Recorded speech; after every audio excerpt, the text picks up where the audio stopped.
Alright, so we are now in part 2, and we're going to be making a dungeon in this set, or this, I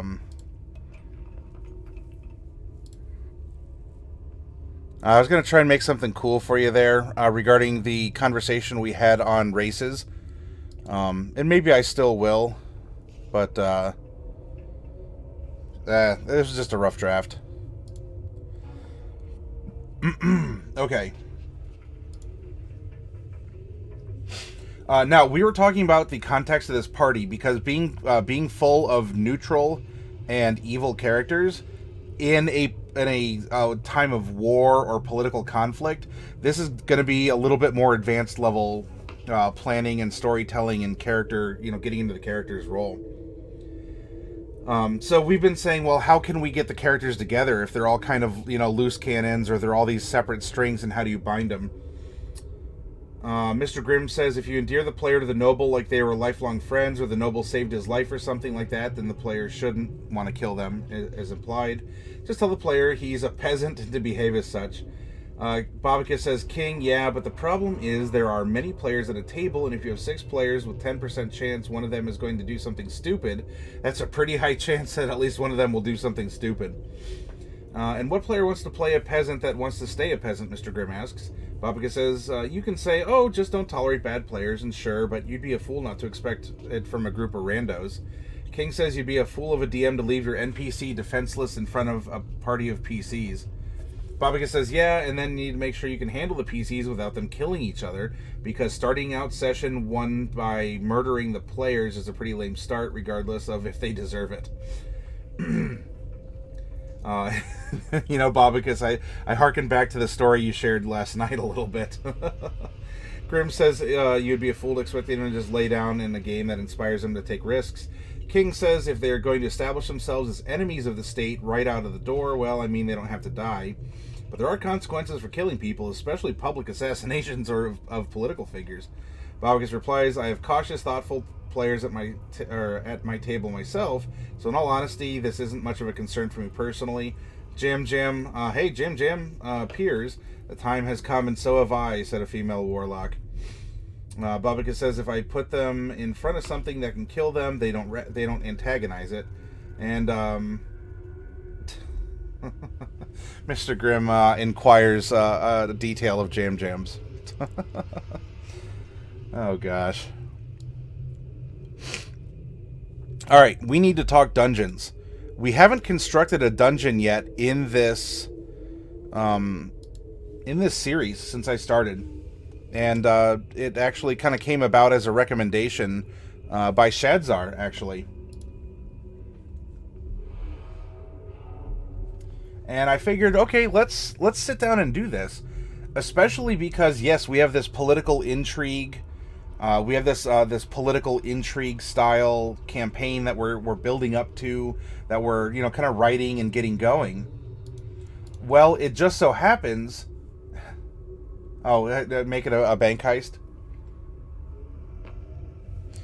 It just so happens that with the map that we generated earlier in the week, right? We have 6 countries: 1, 2, 3, 4, 5, and then 6 with this one out here.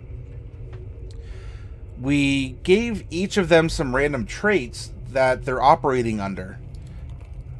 And wouldn't you know, in country number 4 in Ukt, the current calamity that this country is facing, or this city, state, whatever we make it, a dungeon was discovered and adventurers flocked to town. So what this can mean is a good hook for our characters to get together, as we were just going over in chat ways that you could get neutral/evil characters together in on something. And maybe they each have their own secret goals to attain as well. But having them go through this dungeon and clear things out for fame and or fortune, or a step forward in meeting their goals, could very well be one of them.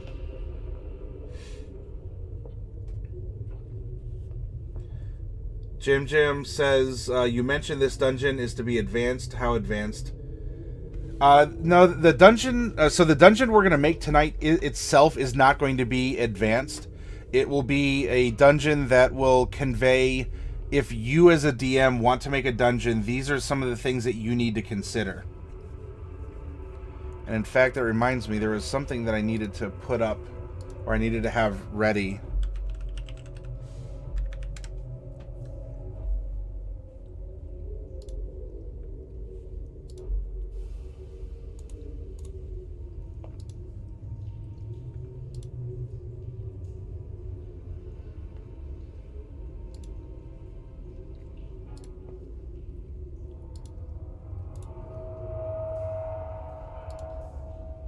Okay, that is ready to go.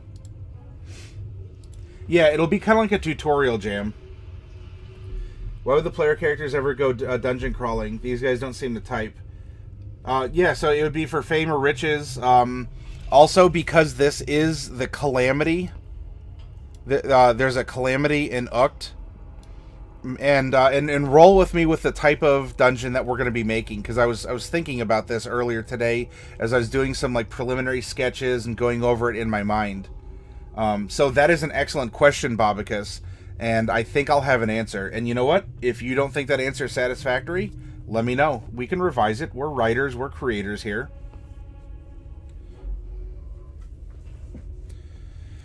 So region number 4 is this region down here, where there's this heavy forest, like this jungle, a little bit of swamp on a lake that is inside this mountainous curl, and is located by this mountain too. As the weather blows in from the west, it kind of gets filtered down, and a lot of rain and other stuff is falling in here, making a dense jungle, making it very watery.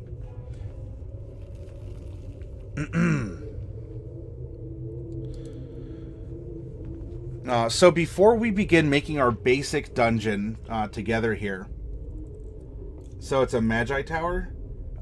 It will not be a magic tower. At least as I conceptualized it. If you have a suggestion, Mr. Grimm, I am open-minded to it. But what I wanted to do is go over what are the elements of a good dungeon, and then let's see if we can incorporate that into something together here. Because I have a basic outline, and just like with a character, right? I'm putting the numbers down, and I'm trying to act as a co-pilot with you all in getting the numbers into place, what it could mean, and pulling these characters into reality from nothingness. So we're going to do that with a dungeon as well. We're going to treat the dungeon like a character itself, because it'll have a background, it'll have a history and all that. No, like in the anime? The anime Magi? I've read the manga, but I haven't seen the anime.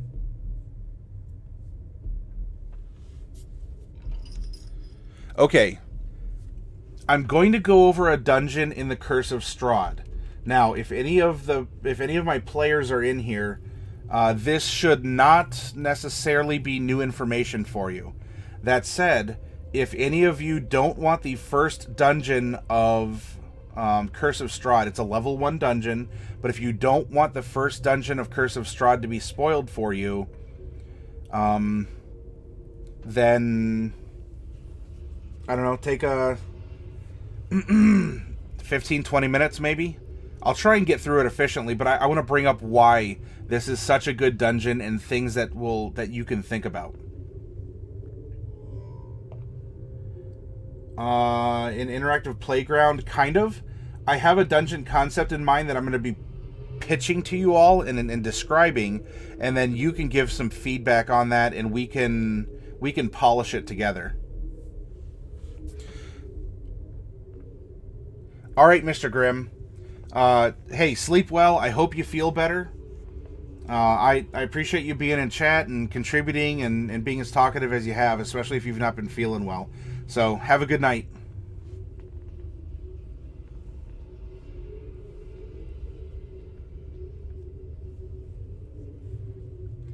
Bobicus put a link to a dungeon checklist.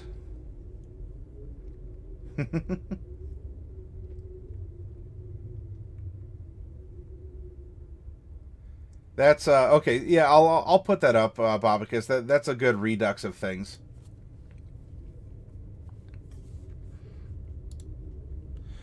All right. This is Curse of Strahd. This is the very first dungeon. It's really kind of the first encounter. And the players are coerced into the house by some children who say, "Help us, there's a monster inside." Kind of playing on the player's sensibilities of, hey, okay, let's go rescue these kids. Plus there's a fog that's going to encapsulate this residence and kind of force people to be inside. Is it kind of ham-fisted? A little bit. Is that okay? Sure. Especially because the fog is actually thematic and it's a part of everything that's going on. Anyway, my head's in the way here. Let's bring that over here and kind of swap things around. We'll keep things colorful.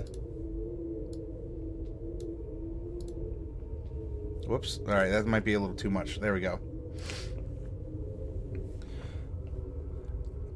So for this dungeon, they have...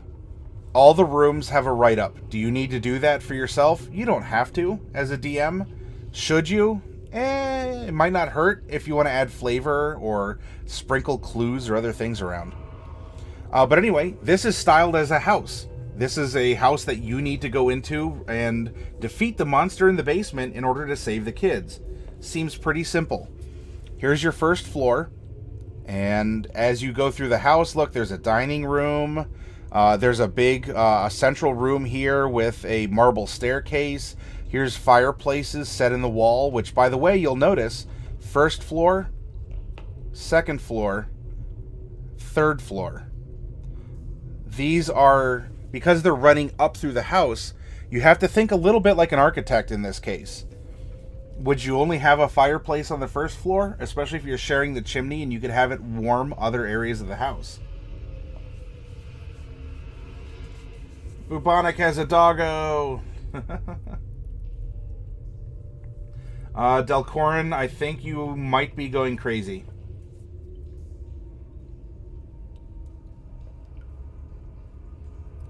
Yeah, that's... so Bobik has condensed that link down for you all. This dungeon may not necessarily have all those, although, well, I don't know, it might touch on that, on most, if not all of them. Anyway, we'll get there. So when you enter the house, all of the rooms here, there's nothing, there's a sense of suspense, right? You're kind of going into a haunted house, but nothing is attacking you. Everything looks polished, everything is clean and set, it's ready to go. Here's a kitchen. It kind of sets the mood because over here is like a sportsman room, a hunter's room. There's taxidermied animals, and you're like, okay, kind of creepy. And you come up to the pantry. Here, there we go. You come up to the pantry here, 4B. It's fully stocked. And when you bite into something, it tastes bland. Not rotten, not bad, not good. It just tastes bland. So you get a clue. Everything is good, except what is this? Then we have a Resident Evil, cutscene, tink, tink, tink, tink, as you go up the stairs. And sure enough, tink, tink, tink, tink, you go up the stairs. Second floor, we have these full plate armor statues that are guarding these double doors. Kind of menacing, right? Still suspenseful. Everything is clean. Everything is fine.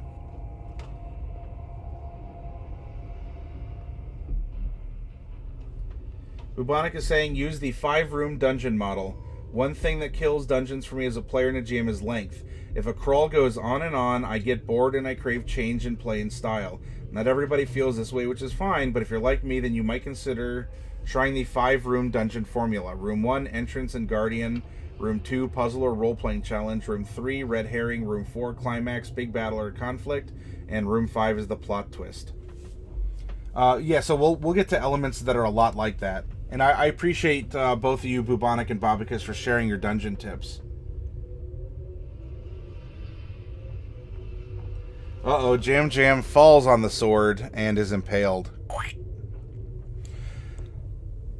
We come up and Here's a ballroom, and the music kind of sounds a little off. There's little figurines on a mantelpiece and the fireplace here. Some of them are carved as skeletons. Okay, we're getting kind of spooky. Something is definitely not right about these people. We come up here, and here's like the master den, you know, a very gothic man cave. And sure enough, there's a secret entrance. Hey, a secret door to a library that has occult material inside it. Ah, okay, so we're starting to escalate things a little bit more. They discover this. They discover that there's a servant's quarters. The servants aren't treated as well as, you know, as the other furnishings you've seen here. Then we come up to the third floor up here. The third floor is dusty, unattended, like completely. It's like a night and day between the first and second, and then third and what we'll find to be above. The third floor it looks like an old haunted house should. Things are covered, things are dusty, and a suit of armor animates and comes to life, and now we actually have an attack. It's not necessarily a super lethal attack, but it's good for that bit of a jump scare and a way to, you know, kind of beat down what's happening. And it gets everyone saying, okay, whoa, something is really not right here. Jam comes back as a male goblin cleric. Oh. Delcorin rolls to search the secret room. Yeah, Dark Wolf, there's also an animated broom that'll bonk you in the head. So now in the third floor, we discover that here's the master bedroom. It's disheveled. There's this rotted tiger skin. Just things are not kept even in this master bedroom. There's also, coming down here, you find that the children who also asked you to save their little brother in the nursery, as you come up here, 15A is the nursemaid's bedroom. 15B is where the little baby's crib is. And here we have a very spooky encounter. And we find out that the ghost of the nursemaid doesn't want you messing with the bundle of cloth, which is just that. It's almost as if there was never any baby. And then we find a secret door. Or if any of you watched Avatar, secret tunnel, secret tunnel. And sure enough, very narrow, kind of claustrophobic now. Like, these are at least larger areas. Now we go up this rickety, claustrophobic wooden staircase into the attic. Tip, tip, tip. And now we go tip, tip, tip. And then tip, tip, tip. And we enter 16 here. Sure enough, here's a room. It has a padlock on it, and the key for that padlock was down below.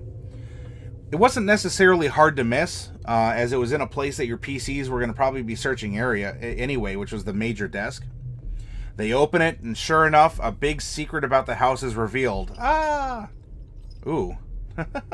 That chain was very eerily timed. You want to look for the scripts to Season 2 of Firefly and Defying Gravity, Season 3 of Stargate Universe, and Season 4 of Dark Matter. Well, you can do that in that secret library, Delcorin, because that has all kinds of necromantic rituals in order to raise the dead. Ah!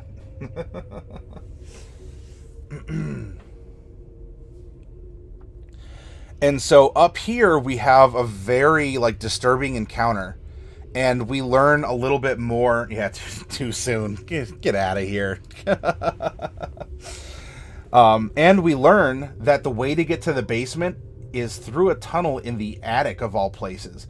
And if you look very carefully, this is a cordoned off area that your PCs wouldn't have had access to on the first floor, the second floor, the third floor, and here we go. Here's the secret door into this stairwell.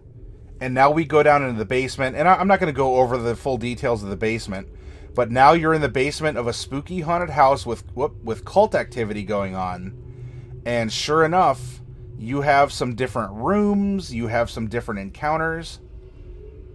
Oh, come on. Yep. Okay, well, I just want to show it. This is the last part. Mrr.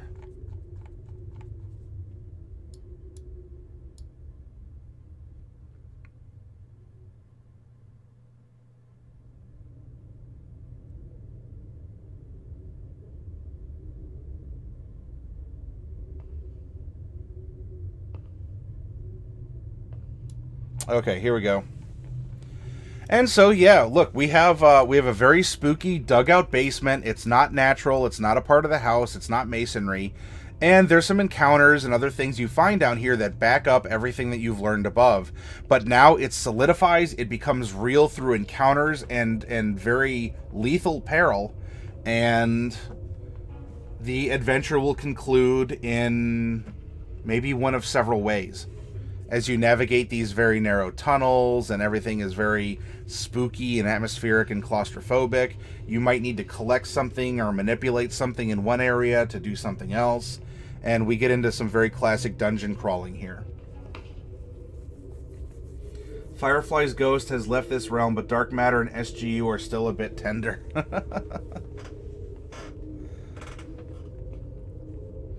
So, all in all, this is, now while this goes one room, I guess like arguably one room beyond what Bubonic was saying, because he was talking about the 5-room formula. This is kind of 6 technically.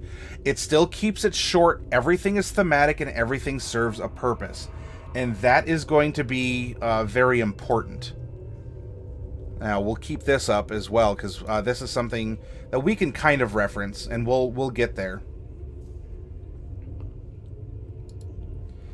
So that's an example of a good dungeon, and as Bubonic and Bobicus were pointing out, there's rules that you should stick to, and also not just for dungeon creation as a DM, but consider your player characters. Sitting down, and I'm guilty of this as well. I have committed this sin as a DM. I have made dungeons that were too long, or I've made riddles that were too difficult, or maybe a little too obscure, and or looking for a more specific answer. I've dragged on some effects. If you have players who just don't like mind games and stuff like that, I had a dungeon where that was the key. It was almost like going through not even a haunted house. It was like going through a madhouse or a fun house with like wobbly mirrors and stuff like that. And not all the players had fun going through it. You have to be careful, and you have to make sure that everything you're presenting is relevant. Unless the agreement is, hey, look, let's just kick in doors and kill monsters and have fun going through a dungeon. That is completely a fine style of playing Dungeons and Dragons. If you want to work it into a story, kind of like how we're working this into a story, you'll need something kind of thematic. Let me get to what was posted up here.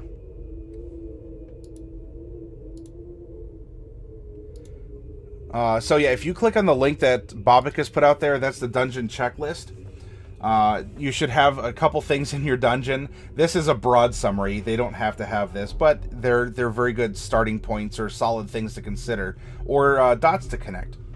Something to steal, something to be killed, something to kill you, different paths, someone to talk to, in other words, to get in some information, something to experiment with, and something the players probably won't find.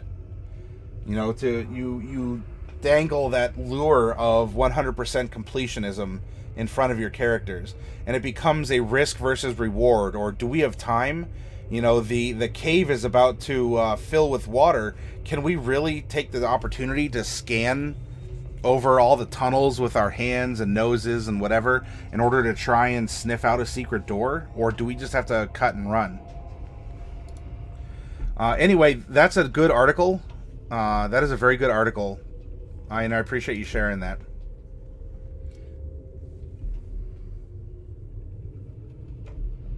Alright, let's get over. So for what we're going to do, we need to conceptualize a dungeon and where it's going to take place. With the dungeon I showed you, it was a house. People lived there, and the dungeon told the story of those people. You didn't just kick in rooms to kick in rooms. You were learning as you were going along. Who are these people? What did they do? How did they die? Or how did others come to die in this place? Because that happened. Who are the kids? What happened to the baby? There's little mysteries. It doesn't have to be one huge thing that keeps you going. Jam wonders, who goes there?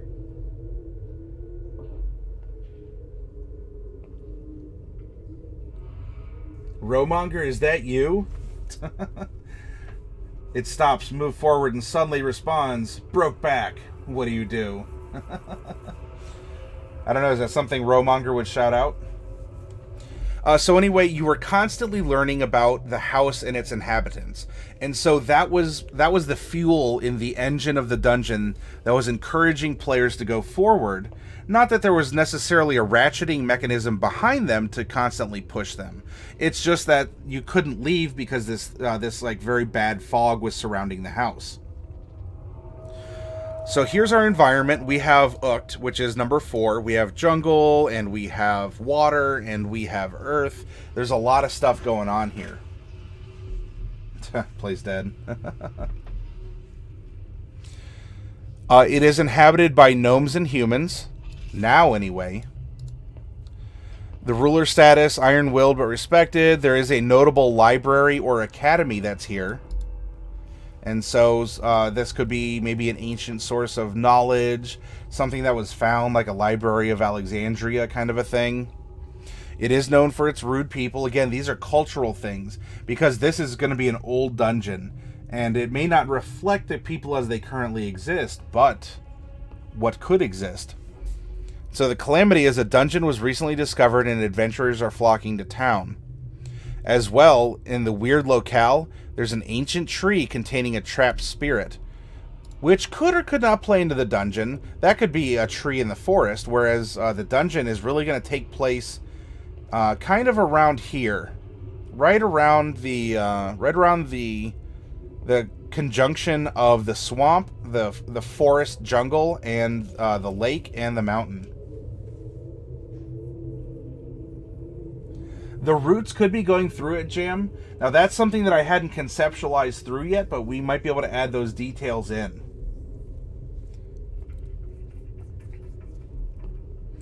Now, what would cause a dungeon to recently be discovered? And I was thinking this, right? If this is the calamity that's causing people to flock into the area, well, here we have, as we were discussing when we were considering the region, this is a somewhat tectonically active area. And so there's probably going to be a chance that it doesn't have to be a full destructive earthquake is occurring, but something rumbled and caused a landslide of sorts. And part of the mountain area that might have been covered with mud, or remember, the volcano ash is coming out from here and drifting kind of along the mountainside, or over the jungle into the mountainside. So there could have been a recent earthquake, there was a landslide, and lo and behold, there is some kind of a treasure, or there's some kind of a room or something that was discovered. It might not be accessible yet, but it's causing a lot of stir.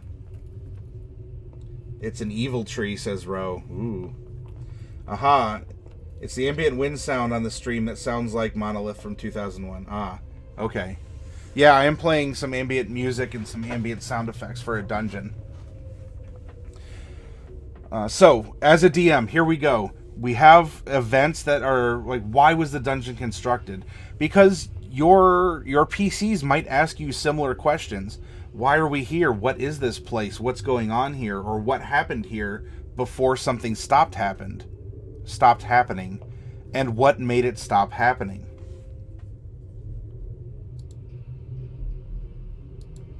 Hey Matt, it appears they are online after all. Okay, King, if you're gonna dip out, then I appreciate it. If you want to put a link, also, there you go. Yep, there you go, King. That's for a 3-5 game. See you later, King. Thanks for being a part of the conversation here.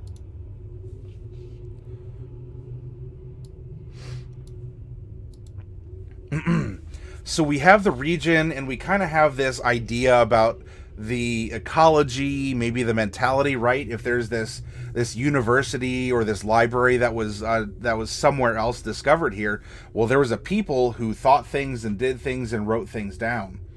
And now we can address, as it was put in Bobicus's link, what is the thing to steal or what's the thing to get? It could be a rush because maybe there's ancient books there. Maybe there's something along those lines of,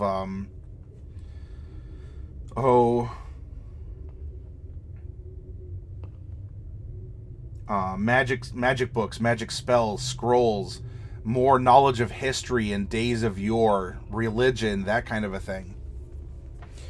So there's a great allure, and this could be the hook that we use to bring our different player characters together in a fashion that I'll get to tomorrow. So as a DM, you sit down and you say, all right, I'm going to make a dungeon. This dungeon isn't necessarily going to be filled with, not all dungeons have goblins in them or creepy undead stuff. Some places just exist and are broken down. Some places have become lairs to other monsters. Some places are filled with undead guardians and, you know, traps to netherworld portals and things along those lines. You know, like Tomb of Horrors is coming to mind in that regard. And other places are just abandoned where others had lived. And if we look at that first dungeon that I use as an example, the Death House. Where are you? If we use this was a place where people lived their lives every day. And they did some other things. They ended some lives here too. But anyway, this is functional. It has a bathroom. It has a dining room. It has a place for servants' quarters. When you add in details like that, your party will see that, okay, this was meant to be lived in, or people, they're getting an idea for who these people were, and it's a part of that slowly unraveling the Gordian knot of mystery surrounding the place that they're in. And so if you think about it, if someone went through the trouble to dig out dirt and stone, to install masonry, to install maybe indoor plumbing, to bring in nice things, to make chimneys or ventilation going in or out. This all took effort. It wasn't just it wasn't done just for the Mansion de Mort. The Tot House. Although is it TOT, or I thought it wasn't death in German Tod? TO with the umlaut, DD, something like that. Anyway, so we can make a culture around this. Now, what is it that people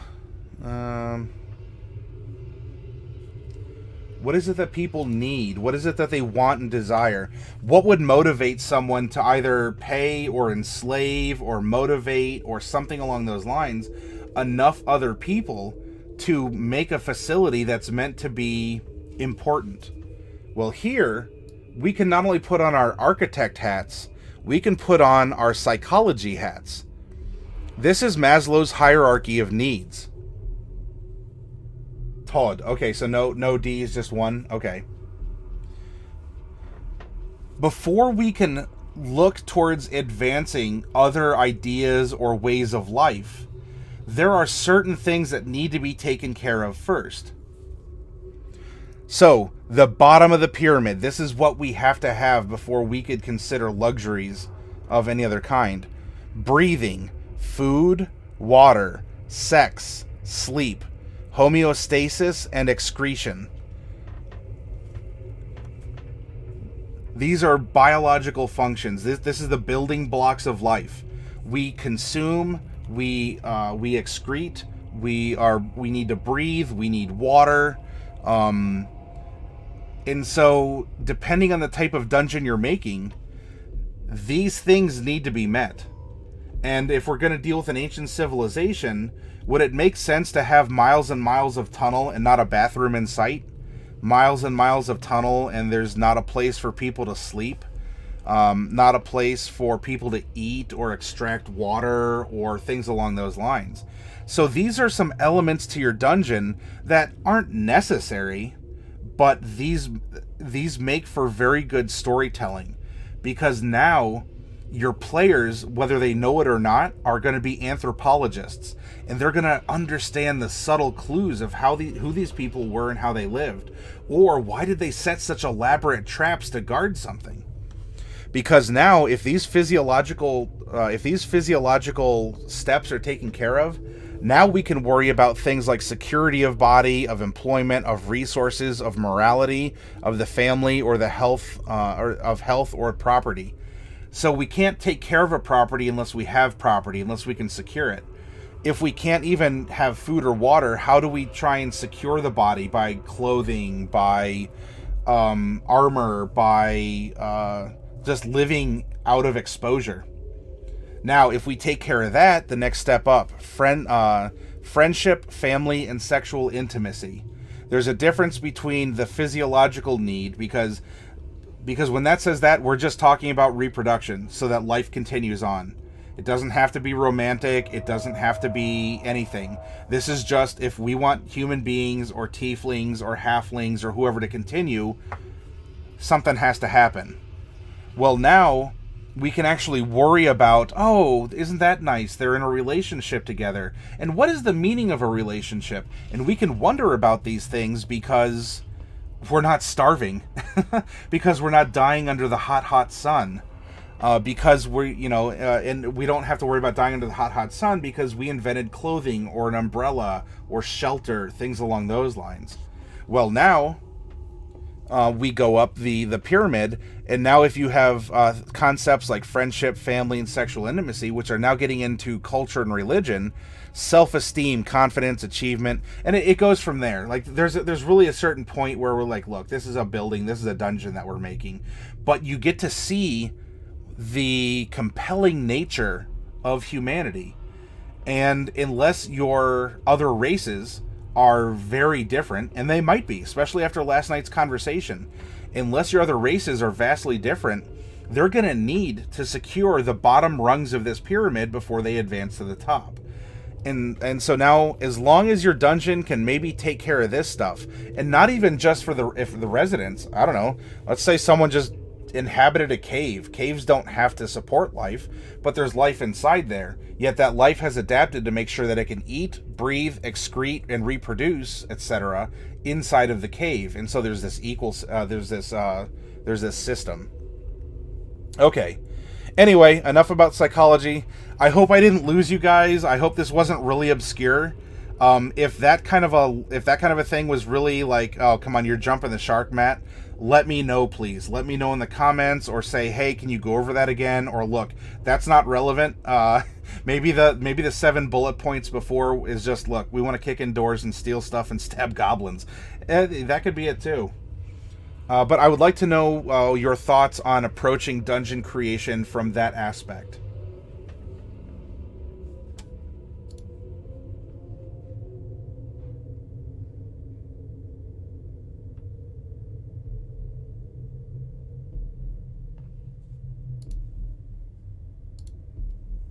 You don't mind my little teaching moments? Oh, well, thank you, Dark Wolf.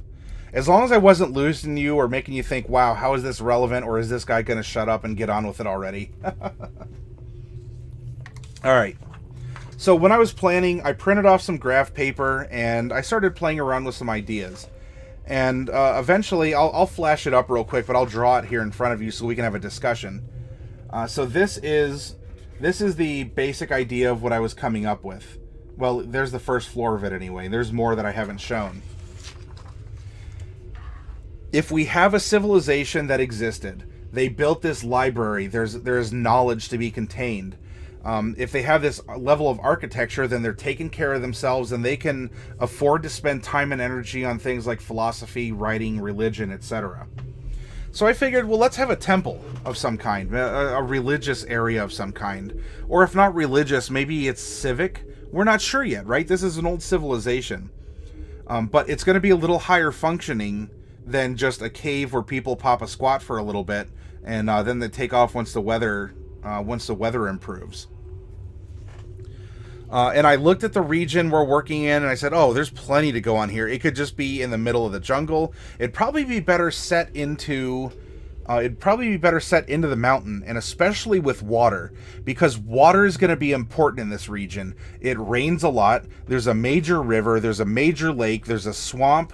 Water is going to be important to these people. Plus, water is one of the foundational aspects on Maslow's hierarchy of needs. So if we're going to put a temple somewhere, I figured right in this crux here, because if we're the DM, we could send them on an adventure getting there. That could take them through the swamp, going upriver, and this going upriver could be important, especially if we say something like, oh, there's river pirates or lake pirates, and they have to navigate around there. And that will come into play later, especially with as Bubonic and Babacus both pointed out in aspects of a dungeon. I do agree that I don't think it should be a large one. We have to think rationally. These people probably did not live. There's probably a lot of ruins in the jungle somewhere else, too. They probably didn't live in the cave. And that's going to be reflected that they built into it for certain reasons, and we'll get to that. Okay, anyway, let's.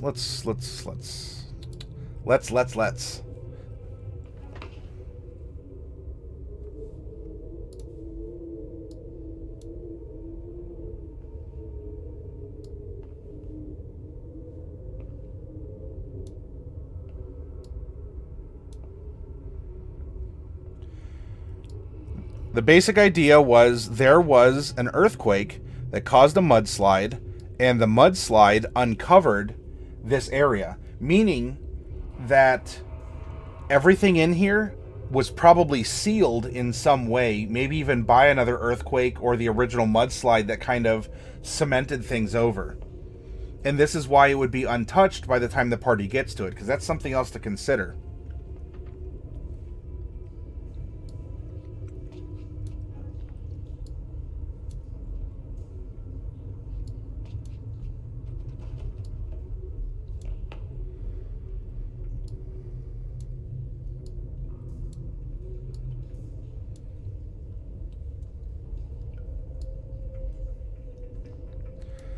If this is going to be some kind of a civic or educational area, there's probably going to be some sort of a pavilion out front, a way to greet people, an area for people to gather, and especially around a central figure.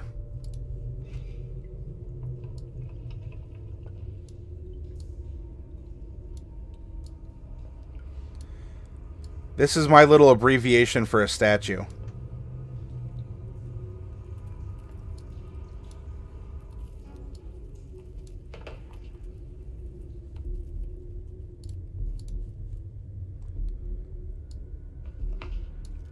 All right, so here's here's the cliff face. There's probably some stairs that have been uncovered and they're probably broken and whatnot. And the party's going to be the first ones in here. Otherwise, it just would have been a mad dash in, right? Babika said, "I missed what this dungeon was in its former life." It is a religious gathering area, maybe even a civic gathering area that was built into the mountain. Now, to show also, we want to give a preview of what's to come in the dungeon. We want to offer clues to what is to be further in. We have something built in the side of a mountain. Water is important to these people. Water runs down the mountain, so there's going to be a lot of water damage and a lot of water erosion.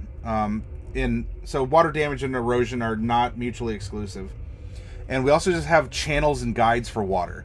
And remember, if any of you have any architect, or not even just architect background, but if you're a carpenter or a plumber, water always wins. Water always wins in the long run. Water will tear away the ground, will crack rock, water will wash away plants and animals and everything. It is a force to be reckoned with. So as they come up, you can have a river adventure, a swamp adventure leading up to it, maybe a skill challenge to climb the rocks, right? So we have like little waterfalls and things that are making it difficult. The PCs finally get to the top, and here's an open plaza with 2 sealed doors.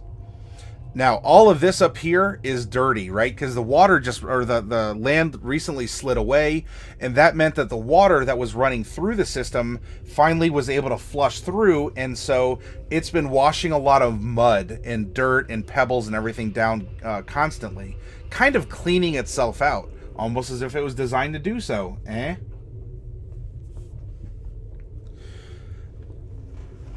So now we get to think about this place as a living entity. If this was a temple of some kind to some religion, who are the people that worshipped here? Where did they go? Where did they gather? Who are the people who kept this place maintained? Who conducted the services? We want to make sure that at least those people are taken care of, so that they can in turn take care of the other people, like the average citizenry. And here's one of these. Here's one of the 7 points. Right, you have choices.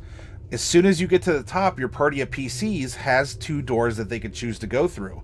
They could go through the left or right, and they get an idea from the statue that here we have maybe some deity figure, and water is like pouring out around him or her, and is pouring through these guided channels, and is then kind of trickling wildly down the ruined landscape otherwise. But this place endured. Well, let's say that they go left. Pardon me. Whoops.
There we go.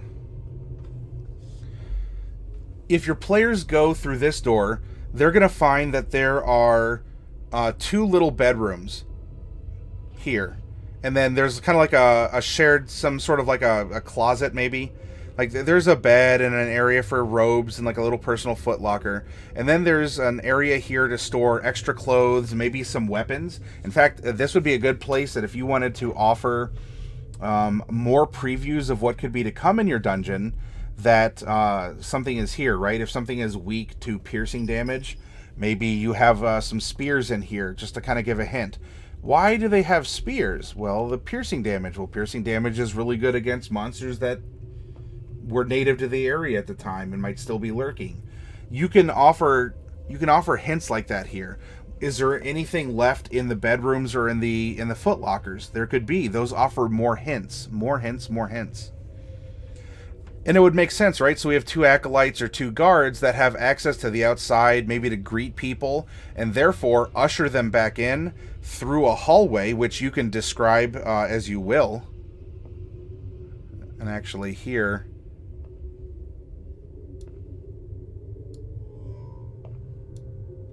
This is supposed to be open here, so sorry about that.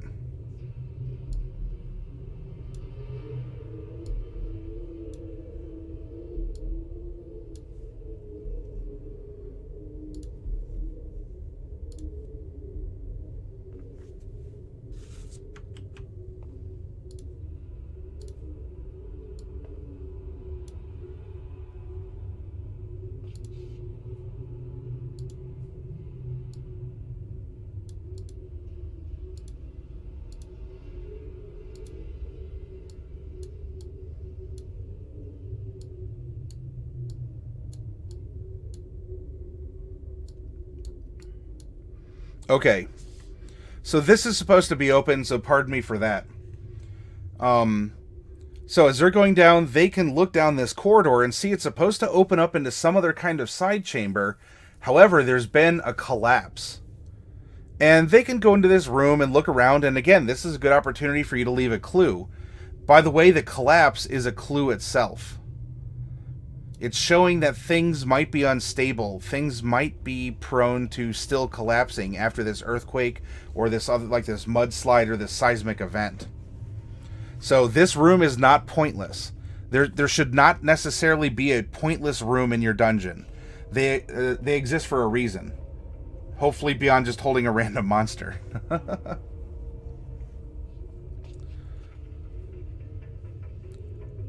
However, it's here. There we go. Derp. I have an eraser.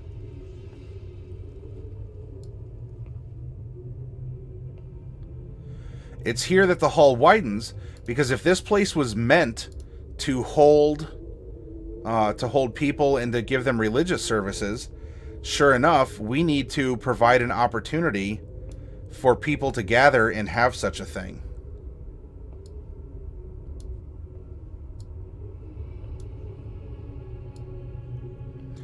Now, notice too, there are consistencies in the way that these people have built their rooms and have built their entrances and other such things, right?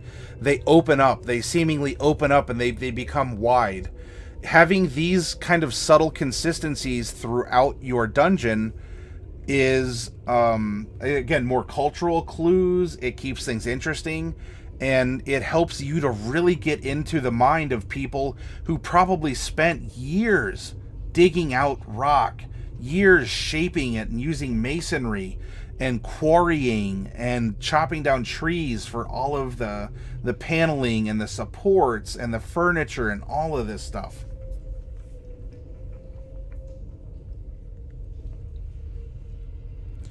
If you can explain to your PCs at any given point in time, or at least offer them the chance to know why something is, if you can do that, that's a mark of a good DM there, because it shows you've put thought into things. It shows that there's a reason, and that this isn't just like a waste of time and going through rooms just to fight and use up spells and, you know, and other such things.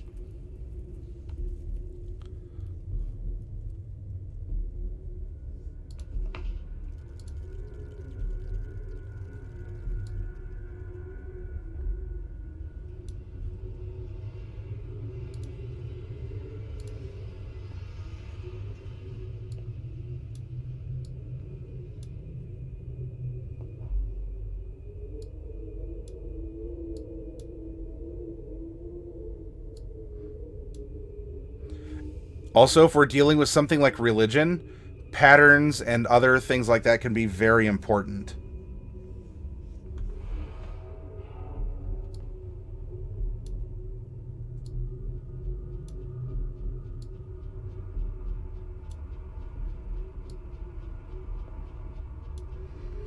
Alright, so look, here we go. This is a functional temple as far as the past citizenry is concerned. They'd come up the steps, they go past this patron deity of some kind, and here we have water, right? Well, you're here to worship water and maybe be blessed and anointed and baptized by water. While the public wouldn't be allowed here, they would be ushered through this hallway, and whatever was down here, we can keep that a mystery. This is that one thing that you can't attain. Now, here's the main gathering hall. Here's the pews, here's the pews, here's the steeple, open it up, and here's all the people. Here is more imagery, right? We want to reinforce that there are important pieces of symbolism scattered throughout the dungeon.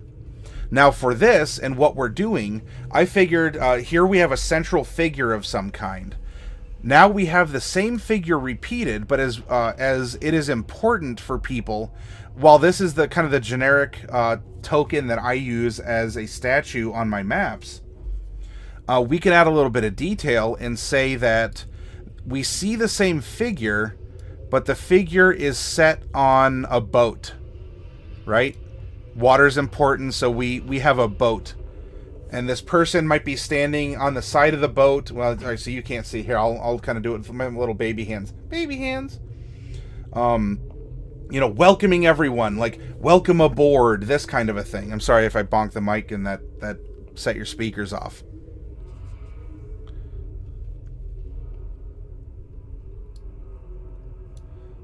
They wouldn't necessarily stick out like this. However, there are going to be 2 double doors set on either side. If any of you go to a local church or a temple or something, if you have family that do, you'll know that often temples, like a church, isn't just a place to go and sit for a while and say some prayers.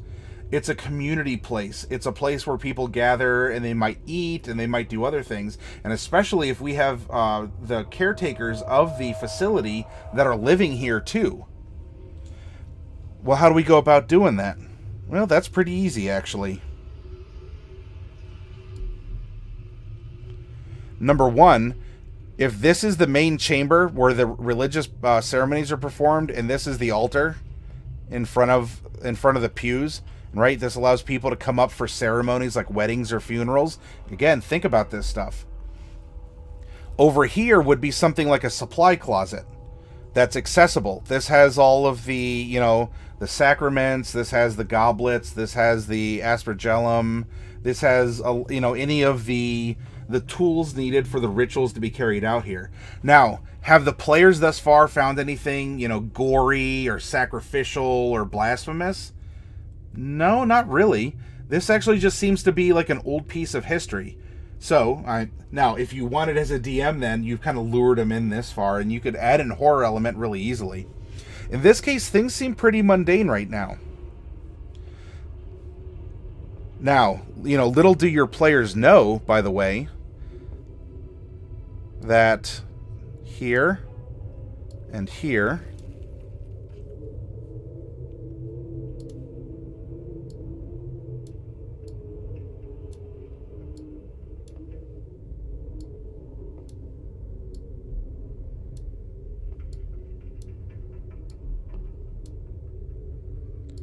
we have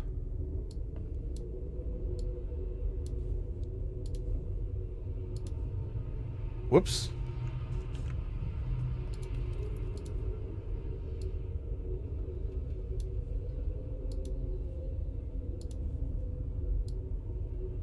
Uh-oh. Whoa-oh.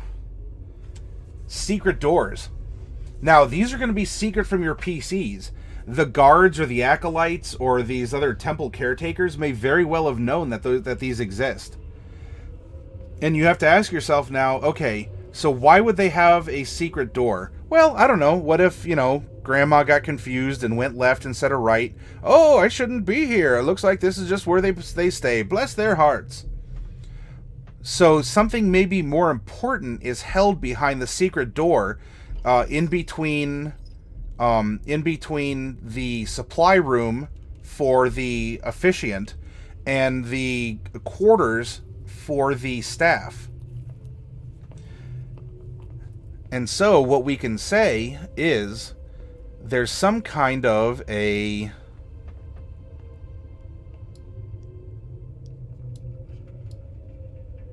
through the rock. It might look like some kind of a peephole. It might look like some kind of a ventilation shaft. But it seems like these assistants or something, either it's to help them ventilate, and or it's meant that they can watch the proceedings and the people who are taking place for whatever reason. Is it nefarious? Probably not. And now that they see this, and in fact, maybe you've teased this to your PCs when they first entered this area. It looks like there's a small ventilation area or an area that was carved out of the masonry. I don't know, whatever. You could say 10 feet up, so it's really difficult. And maybe on the off chance someone's a small character, they might be able to squeeze into it and then discover this area if they can't otherwise discover your secret door DCs. So you're still giving your characters a chance by means other than a dice roll, if that makes sense. Are you guys with me so far? Hopefully I'm not like being obscure or or this is not making sense, or you're not following where I'm going with this kind of a build up as we're sitting down in this DM section. I see that a lot of the chat is the chat is doing what it is. Okay, Dark Wolf is here with me. So now, not only does this give your players the thrill of discovery, but then it adds a little bit of mystery, and maybe that's because maybe there's some bookshelves here that have sensitive material that could be used in rituals, or it should be accessible by the acolytes, just not by the public who might go in there. And so this is kind of a reliquary. It's not just where the things are stored. It's where more important things are stored. You could put a minor piece of treasure in here if you really wanted, and show that it looks like it was important for them to be able to watch, listen, or maybe even pour water through vents in the wall. Oh, you're eating a late night snack and listening? No, that's fine. I don't need constant chat or anything. You guys don't have to validate me here. I'm happy to broadcast alongside you. I want to make sure, though, that this is, now that we're getting into some nitty-gritty stuff, that I'm not losing people, or you guys, your eyes are just kind of rolling back going, oh, what is going on? Meh. I want to be vibrant. I want to explain things, and I want to go through these steps and these thinking with you. Clark says I'm in a heavy lurk mode while playing some competitive games. That's fine. I'm, as long as partially too, my OBS crashed earlier tonight, and while it's still up on my screen, if something happened and let's say it showed I was still broadcasting, I want to make sure that I was still broadcasting to you all. Did we ever answer the question why the PCs would come here? Not directly. I haven't directly yet, but that was something that I can get to, yes. But I wasn't necessarily in the campaign hooking mode. This was just more explaining dungeons, their ecology, and their construction.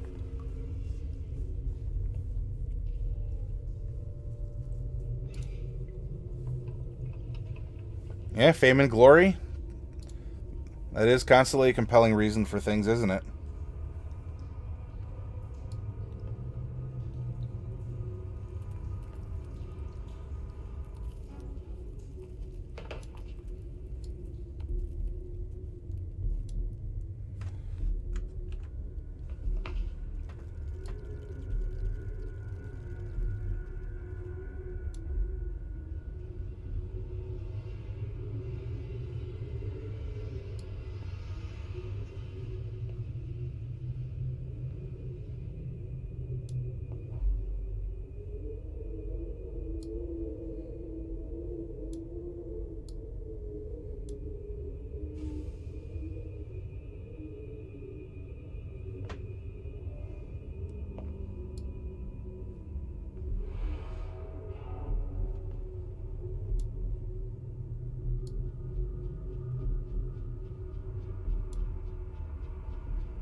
We have a couple other things to fill in, and this is what I have just gotten to.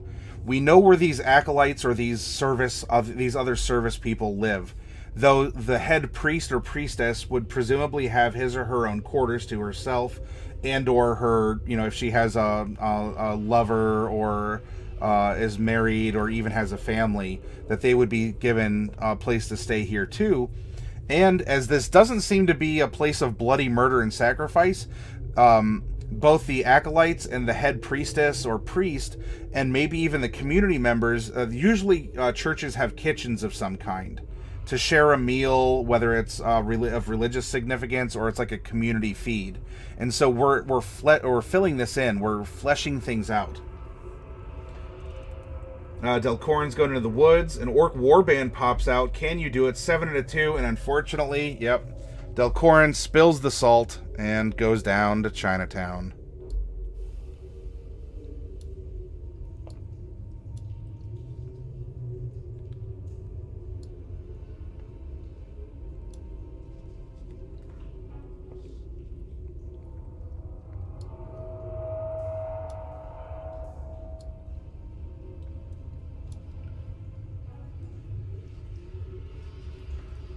So now think about it. If we have the local populace who can come in, whatever was down this way, we may never know what it is.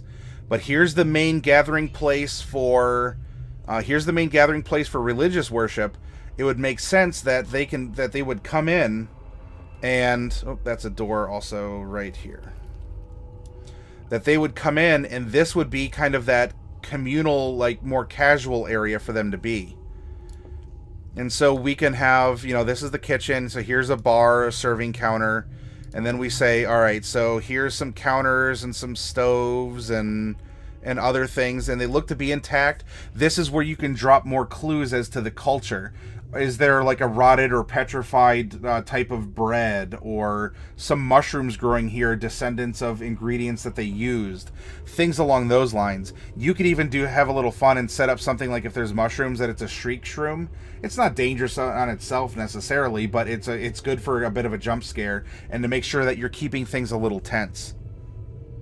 Here's some prep tables, and so it's showing that these people had access to free time to a higher standard of quality of artisanal manufacture.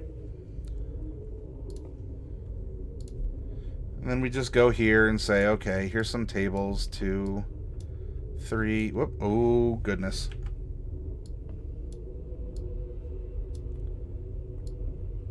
you know, 5 tables, each can hold 6. And so again, you're giving an unspoken clue. Okay, so this can hold about 30 people. Well, maybe that's what backed up the pews, or this might be a little bit less than what the pews could hold, but realize that the kitchen can have staff.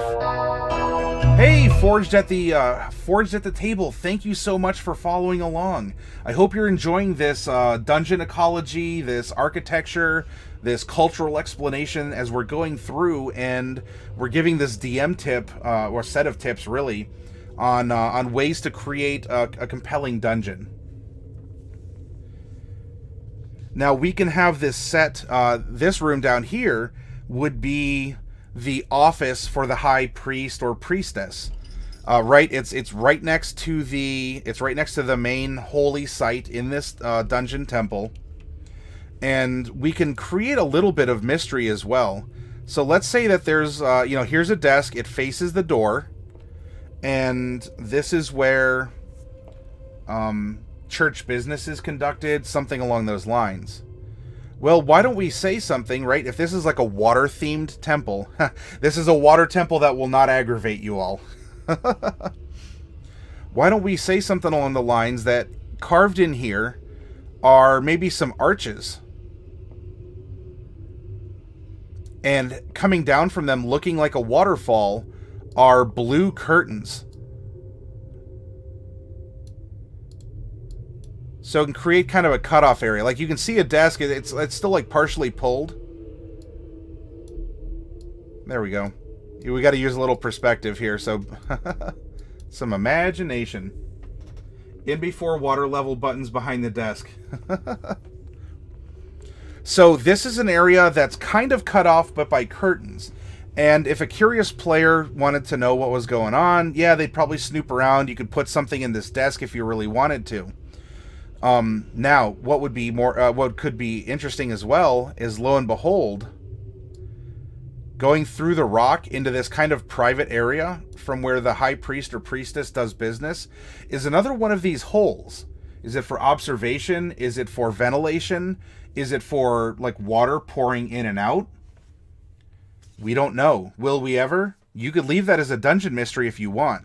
Or if you want to build a level of suspense, what if this is the facilitators here, for whatever reason, didn't trust their own I was going to say constituency, but that's not the right word, their own congregation?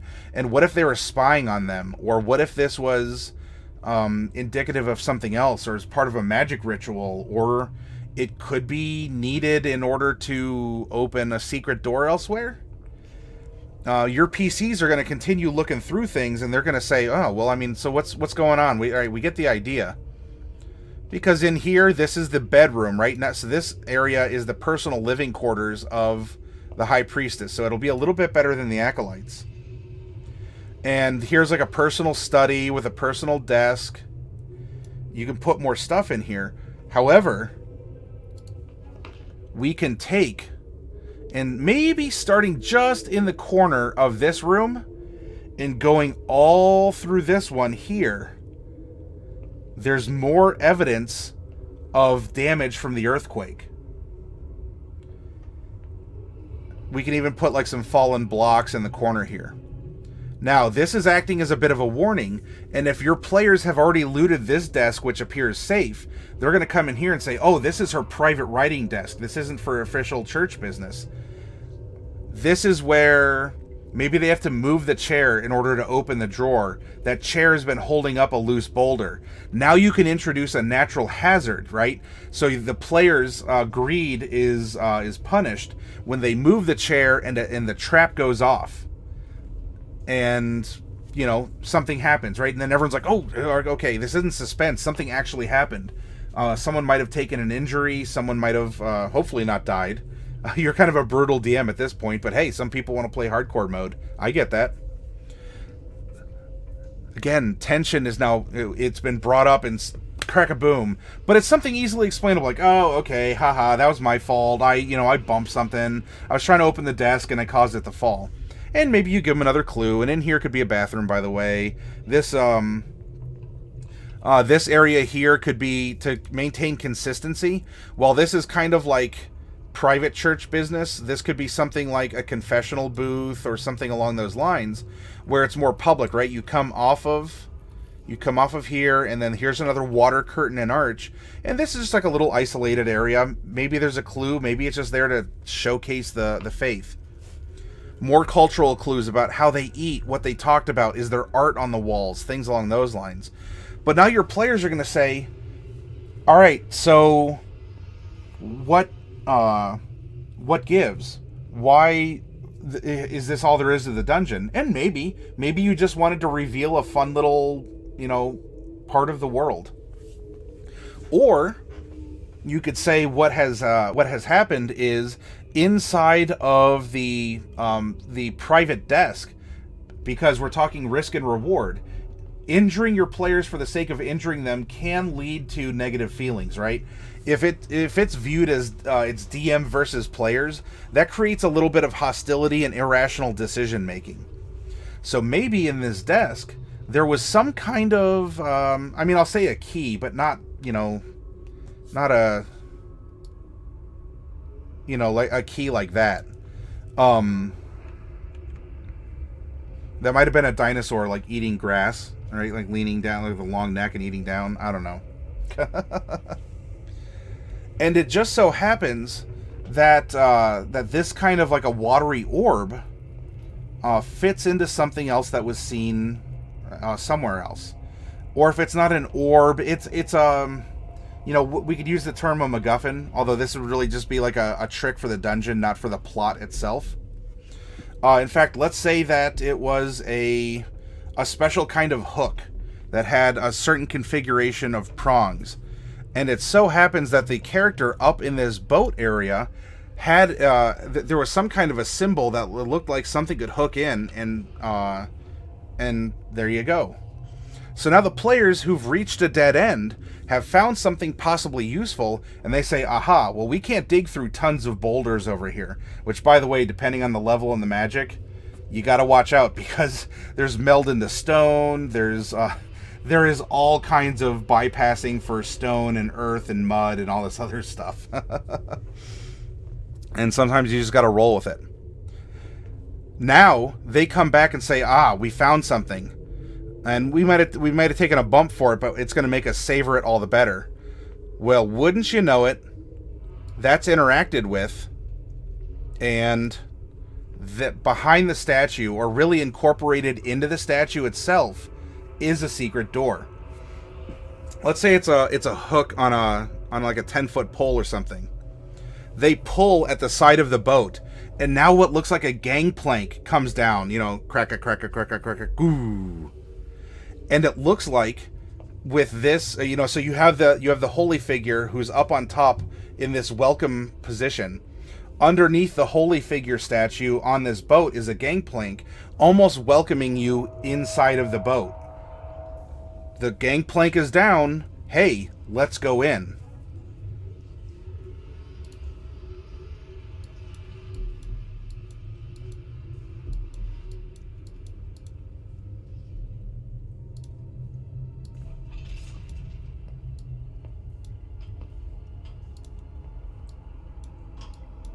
Step, step, step, step, going down.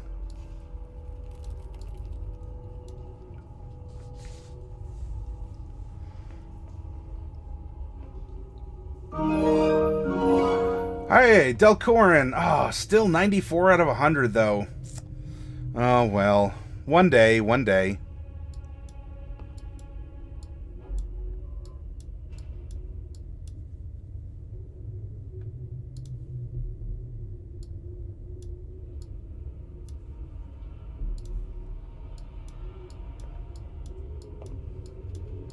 Hey, you're good with 94. I think you still get a pretty good treasure in Final Fantasy IX, even with that.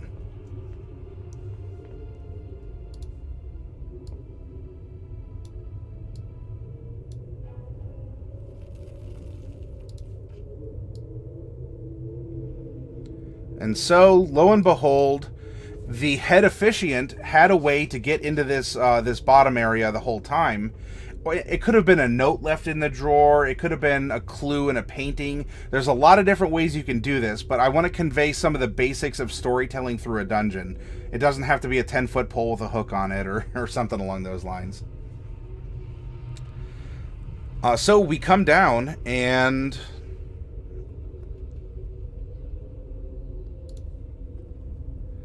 you have reached the next level of the dungeon.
Always look behind paintings and wall-hung artwork. Yep, something like that. If there's books on a shelf, you kind of maybe you give them a little bit of a tickle, see if anything clicks. Sometimes torches and sconces and other things like that can trigger it too. Or if you run your hand along seams in the wall. Oh, you're out $60, Clark. Did you, so you said you were playing FIFA. Did you make a bet with a friend and did you lose? Or what happened to your 60? Those are hard-won gold pieces, man. Come on.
FIFA is a broken game and it caused me to break a controller. Ooh.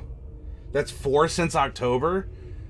Did you, $60 lesson to keep your temper in check, so at least it's not a complete waste of money. That's true, this is education. You're getting a certification, Clark. Oh my goodness. Oh. Well, you know what? This is an opportunity then. This is a good business opportunity for you to get involved and make a shatterproof controller.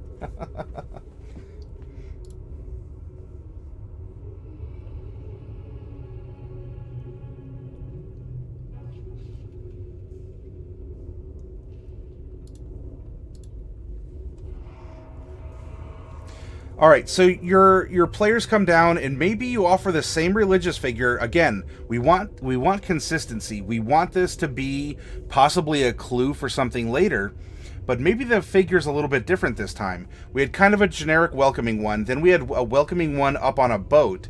This one down here might be welcoming but dressed in a different way. Maybe instead of just dressed in robes or something kind of generic, maybe he's dressed for sea. He looks like a captain of some kind. Very important. Your players go through the door on the left. There's like, it looks like it's sealed off with the exception of a little bowl of water, and there's an inscription of some kind written here. Can it be read yet? I'll leave that to you as the DM. But ultimately, this is going to be a mystery or a riddle that they're going to have to figure out, and this door is going to need a key. It might be magically warded so that they can't, kind of phase through stone or teleport through, something along those lines. And from the clue you had before in the dungeon, it would seem that the High Priest has the key. Well, we know that this place was sealed off and probably rather suddenly. Therefore, it would stand to reason that at least the High Priest, if not the other two acolytes, are somewhere in this dungeon. Are they alive or dead, or other, undead? Maybe. But this is a good opportunity to investigate, to think in and out of character, to look around and say, okay, this is what's come before. And this is a hallmark for you as a DM to have been slowly building the lore in the case and saying, okay, so the High Priest had an access of some kind, maybe one that resets behind her or something. So it could have been a pulled lever, but you didn't get the clue until you saw something else. To come down here, well, you can only pass through that door with a key. Well, good thing that there's another door, a door to the right. Well, this leads to an open chamber that has a hallway, and it looks like this was affected by the seismic activity as there's a pit. So far, there hasn't been active traps. It actually seems like this place was meant to be lived in, was meant to be studied in, was meant to be a part of a society. There are some secrets, for their own reasons, that could be discovered. Does your party have to worry about poison darts? Maybe not here, but let's say that the High Priest was getting a little panicky towards the end of his or her days.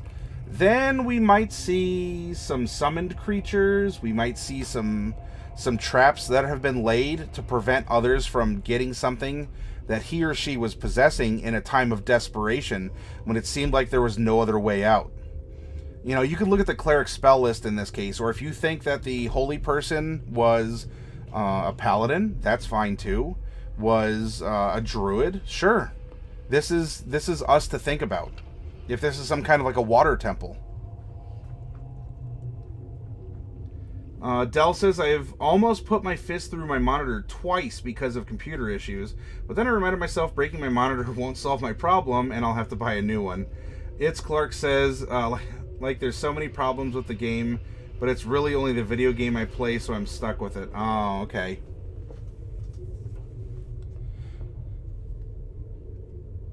Well, I'm sorry it's buggy, but I mean, look, so for people who play whatever, Skyrim, like pick almost any Bethesda game where the motto is it's not a bug, it's a feature.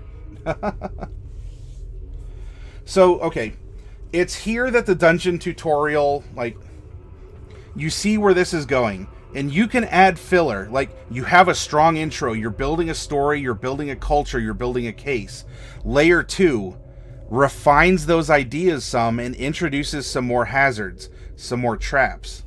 Where will this end up? Well, we have this sailing figure. You had to go on a boat. And if we look here, right, if the adventure's taking place... Whoops.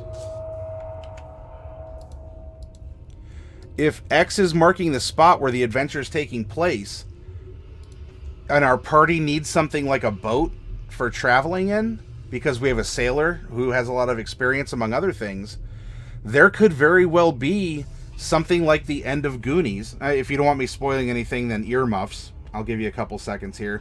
It'll just take like 2 minutes, so you can earmuffs for 2 minutes. Like turn down the volume or something.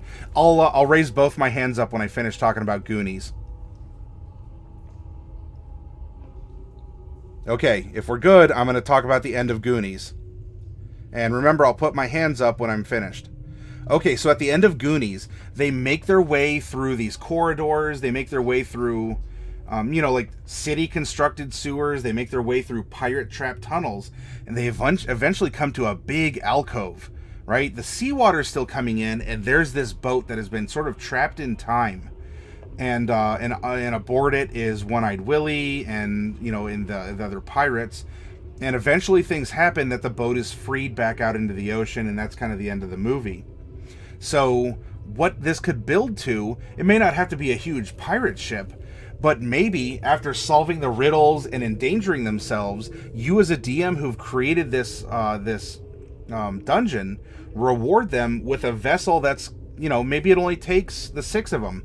It could be a smaller ship, but maybe you reward them with an ability to get around this Mediterranean-style sea themselves in a boat that's kind of unique, something that's truly theirs, and that could bond them together in their own ways. So, okay, Goonies spoilers are over. Hands are up. You can un-earmuff now if you did. And that's what we call... The aristocrats. Thank you. It's Clark says, at least Bethesda talks to the players at some level. Hashtag fix FIFA was trending globally for 4 days at one point, and EA didn't say or do a thing. I think that's because the problem is it's Electronic Arts. Look, I'm not trying to throw shade, but I know that they have a lot of difficulty with their business model right now and their reputation.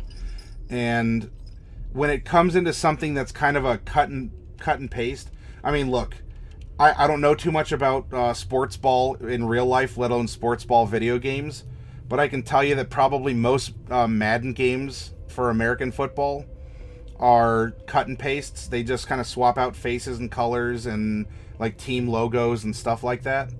I would imagine it's kind of the same for FIFA. They might tweak stuff, but if there's problems in the core engine, they're probably not going to spend the time or money to fix it if people are still buying it and playing it as buggy as it is. And if it's a cut and paste game that they just kind of crank one out a year, I don't know, Clark. There's an expression, you can wish in one hand and, well, let's just say you could fill the other hand with something else, and which one's actually gonna fill faster. So hopefully you enjoyed this dungeon tutorial, building this story. We don't have a lot of details in here because I didn't want to burden down, because I could go for hours and hours on building even a simple little 3-layer dungeon. We got through 1.5 here. But, we saw an introduction to hazards. There could be traps. I brought up how monsters or, some other types of critters can live in, they could come up through the holes. They could be living down here. It could even be a plant life. Like, we're talking water, mold, and other things can, mold spores can poof, and poison characters or diseases can live down here, right? Diseases can live in water. So dungeons don't have to have goblins or sentient things that can swing a sword at you to still be dangerous. Nor does every dungeon have to be the home of a crazy murder cult.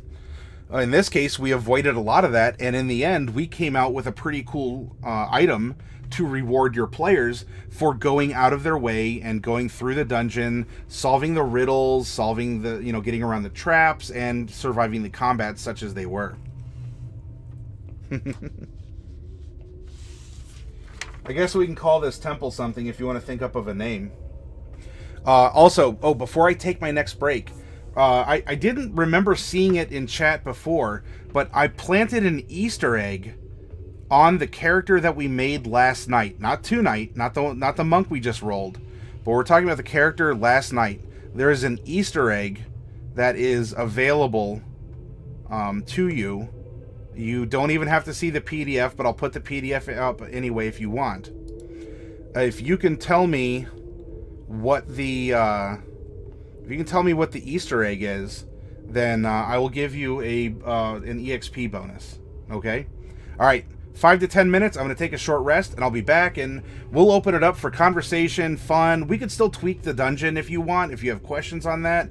If you want to go back and talk about characters or things along those lines. All right?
Okay. Ooh, I got a good stretch in. Oh, I drank some tea.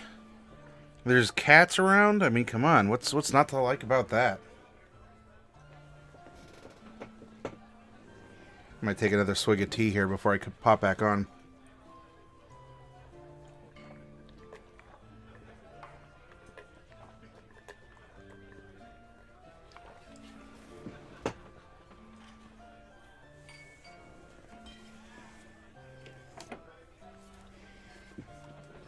Clark says, in the game you can spend either an in-game currency or IRL money to get packs of players.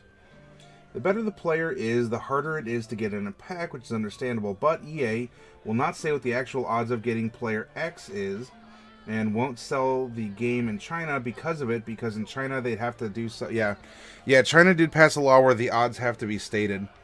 And, I mean, EA... Hang on, let me come back for this. EA has really kind of pushed the boundaries of loot boxes, and I want to be really careful using this term. I'm not saying it's gambling, but it's gambling. When you purposely develop an addictive play style to your games, and you sell an incomplete game that requires payments further to win, in my personal opinion, that is not... it may be legal, but it is not moral. And I want to make sure there's a difference in that it's understood between what is legal and what is moral. EA has gotten burnt because they have taken, in my opinion, an immoral approach to games. Star Wars is the very low-hanging fruit on that branch. Though, especially with what you're talking about, Clark, it goes even beyond Star Wars, and it's really pervasive into a lot of other properties. They are not the only ones doing it.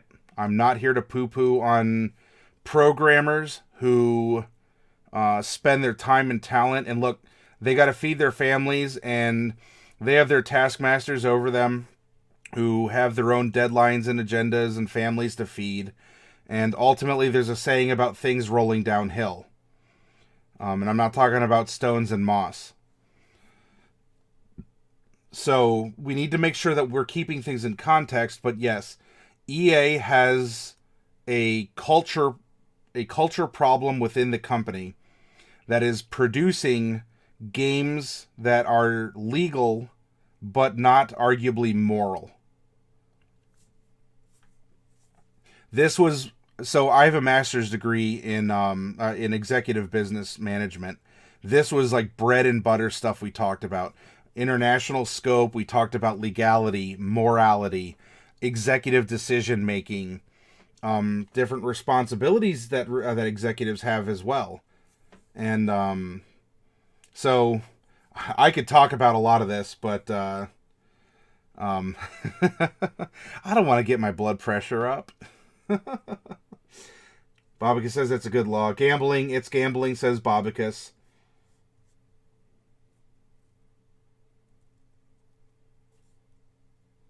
Oh, and Bubonic won over Dark Wolf. What else do we have? And Dark Wolf goes to fight a random monster for 150 and wins. Yay. Delcorn says, I see loot boxes as gambling because it's all RNG. Yeah, you always get something, but the whole idea is to get that item you have a 1 in 1,000 chance of getting. So Del, I will counter that, and I will say that would make me selling packs of Yu-Gi-Oh! And Pokemon also gambling. And there are odds and there are risks into buying a pack of cards, but this is something we have to be careful about, is if we're making lines in the sand about something, can we justify that approach or that language? Clark says, Belgium has been pushing hard to make loot boxes gambling across the EU, which a massive portion of FIFA's demographic. Yeah, FIFA, if that happens, then, I mean, because that's like Europe's number one sport, right? Is soccer or football, or... I guess you could say we play hand egg, and and soccer is football. Bobby says, I mean, gaming has always flirted with gambling, but EA has sort of thrown off the fig leaf. Yeah, that by the way, good expression. I haven't heard that in a while, so that's good. There's a real sense in which MTG is gambling, but it definitely has a better a better fig leaf at least. Plus, there's the open secondary market. So if you really want that one card, you could just go and pay $10 for it, and you can get it. You can't do that with things like FIFA because, as far as I know, there aren't people who dump $1,000 into $1,000 of loot boxes and sell their players on a secondary market.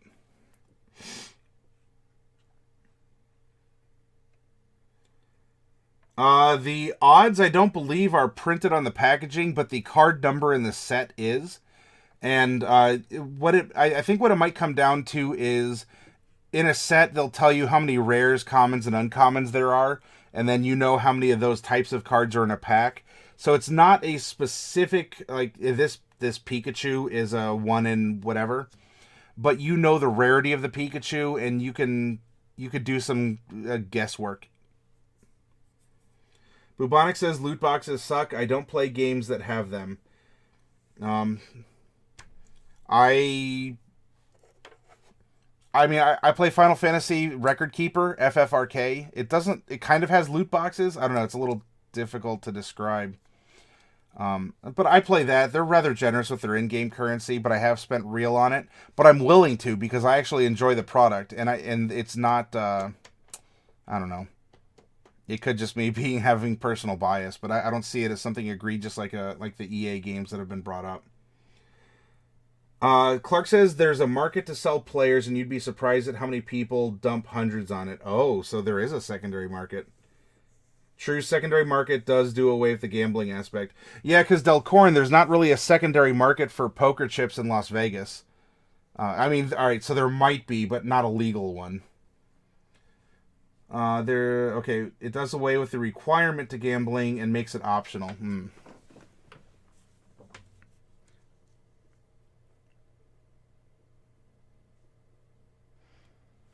Oh, let me put on some music.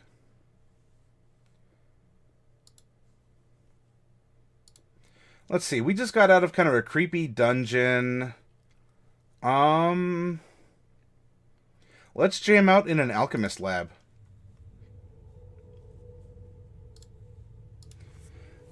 Clark says, first day of early access, one of the top players put 8,000 pounds into packs because he wanted an early advantage. Oh yeah, you know, if you pay to win, that's another aspect of video games. I don't like that kind of stuff. That's why for games like Diablo and other things like that. I don't know, what did you do, cats? Like, I'm just not willing to grind. I'm just not really willing to grind the time for the super high-end items. When I play Final Fantasy XIV, I don't do endgame raids. I just don't have the time and attention to need to eke out every last damage per second that I can. I want to play a story for fun. I want to have fun, and when the story ends, I'll interact with the game casually until new content comes out. That keeps me happy, you know, and they're constantly getting my money. In that regard. Now, it kind of helps that I don't really have consoles. I have a PS3 and I use it as a Blu-ray player. I do have some games for it, but, you know, with me, especially having just picked up broadcasting to you all on Twitch and just role-playing and running the game store and all this, I don't have a lot of the time for console games. At least not that I used to. And I do have a 3DS. I have the gold one that came for Link Between Worlds, and I haven't played that in a long time either, unfortunately, too. So I watch, because it's pop culture, I do watch some YouTube channels that talk about what's happening in the news in those arenas, but I don't really participate myself. I play a little online gaming, like I just picked up D3, I play Final Fantasy XIV, but really that's I might seem kind of boring otherwise.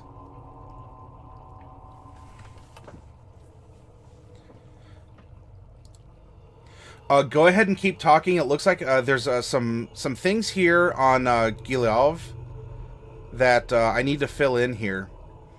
And by the way, besides the comment about the custom desserts that Delcorin brought in, let me do this for you. Corin brought in. Oh, you're auto playing. Stop. Go away.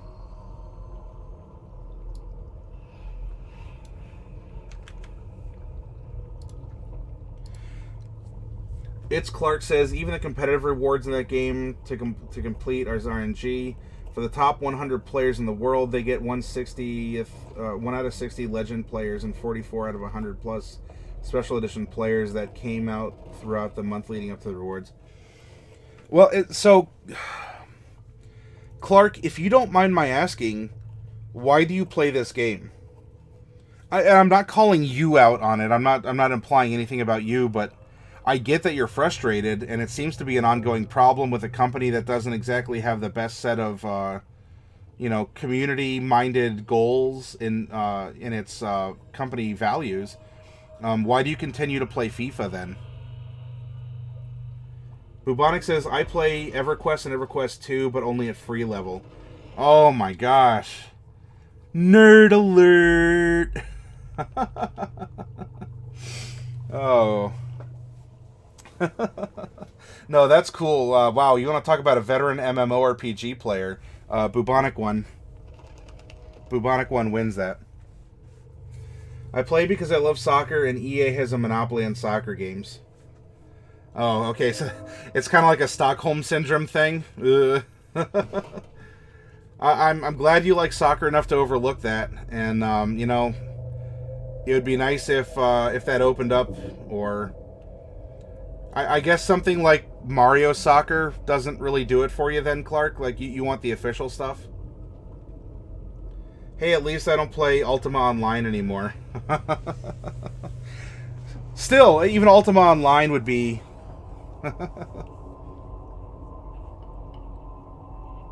Wait, there's another one, though. Hold up. Oh, Clark says, my only 3 actual hobbies are hockey, soccer, and D&D. One of these things is not like the other. Which of these things can it be?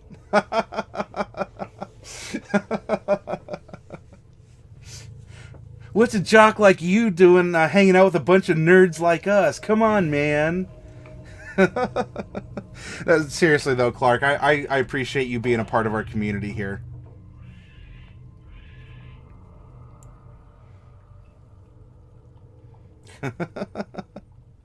Oh, you know what? These voices remind me.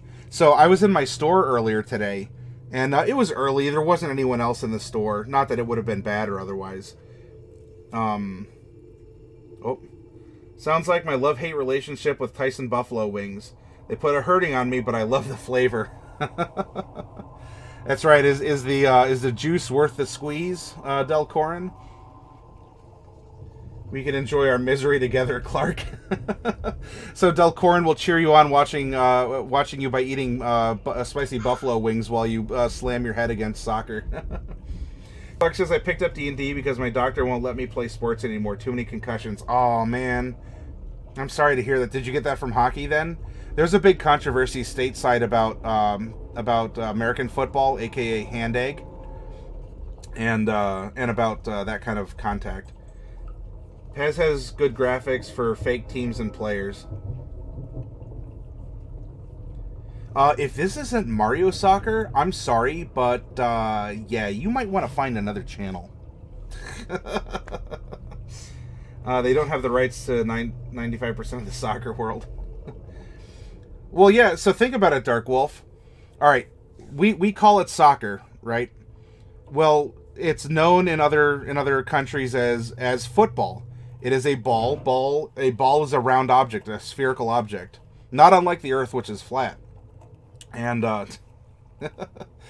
and you kick it with your foot. It is a football. Now, come over to the United States. We have football, and yes, it is a ball in, a broad definition. It touches the feet not that often. So instead, it really looks like an egg, and we use it with our hands mostly. So soccer is football, and what we play here is called hand egg. Bobika says Blood Bowl is the only real sport. Bubonic, Tyson Buffalo Wings use Frank's Red Hot. You know what a Southerner calls Frank's Red Hot?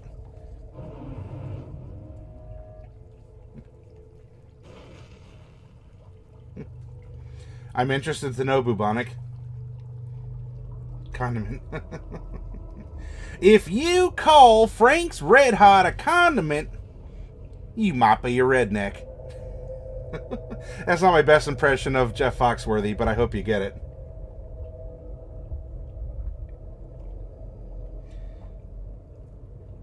Clark says, yeah, I was in a couple levels and a couple years away from the NHL, and concussions got the better of me. Well, you know what? Hopefully your youthful vigor will see you pull through from this. You know, it sounds like you're studying, and you're going into French and history. So, I mean, you're not a dummy. You still got a couple brain cells to clank together. And it's good that you can at least still get a little bit of that joy of sports ball in your life, Clark. And you know what? If it led you to D&D, and D&D is helping make you happy and not break $60 controllers, then, you know what? Isn't it amazing that we all have these different lifestyles, backgrounds, and pursuits? And look at the motley crew we have assembled here in chat. I mean, whether you're lurking, whether you're chatting, whether you're, you know, who you are, what you do, look at the sheer diversity of people that we have in chat here. And tell me if this isn't, like, the epitome of what humanity is and should be.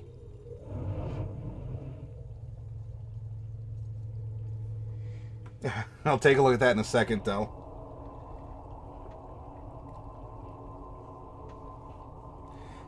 Bobika says, so football actually is a generic term for any game not played on a horse.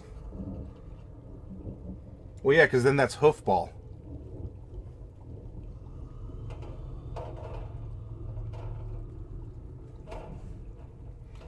Soccer is association football, rugby is rugby football, and American football is gridiron football. Real hot sauce uses habaneros. I go spicy or go home. Pardon me. I agree, Bubonic. I don't think anyone refers to baseball as football, though. Or tennis. Well, wait, so tennis would be racquetball. Then what's racquetball? Baseball is a football game. Is kickball football too? This is getting weird. I was in a really, really dark place when I was told I'd never skate again, and then one of my friends convinced me to try D&D, and doing so let me escape reality for a couple hours at a time. Oh, Clark. Like, I understand how powerful those, you know, being told that you can no longer do something can be, especially if it was something that you loved. And that really, number one, I appreciate the fact that you are comfortable here to open up and to talk to us about this stuff. And that makes me all the more want to make sure that you, I mean, play D&D with whomever, watch other channels, that's perfectly fine. But, you know, darn it, Clark, if you're in here, I want to make sure that I'm still continuing to provide this kind of content for you that you find fulfilling, and it's engaging, and it's getting you to think creatively and to really just re-engage with life in different ways, but still ways that inspire you and to help you, you know, and to help you be the best It's Clark 17 that you can be.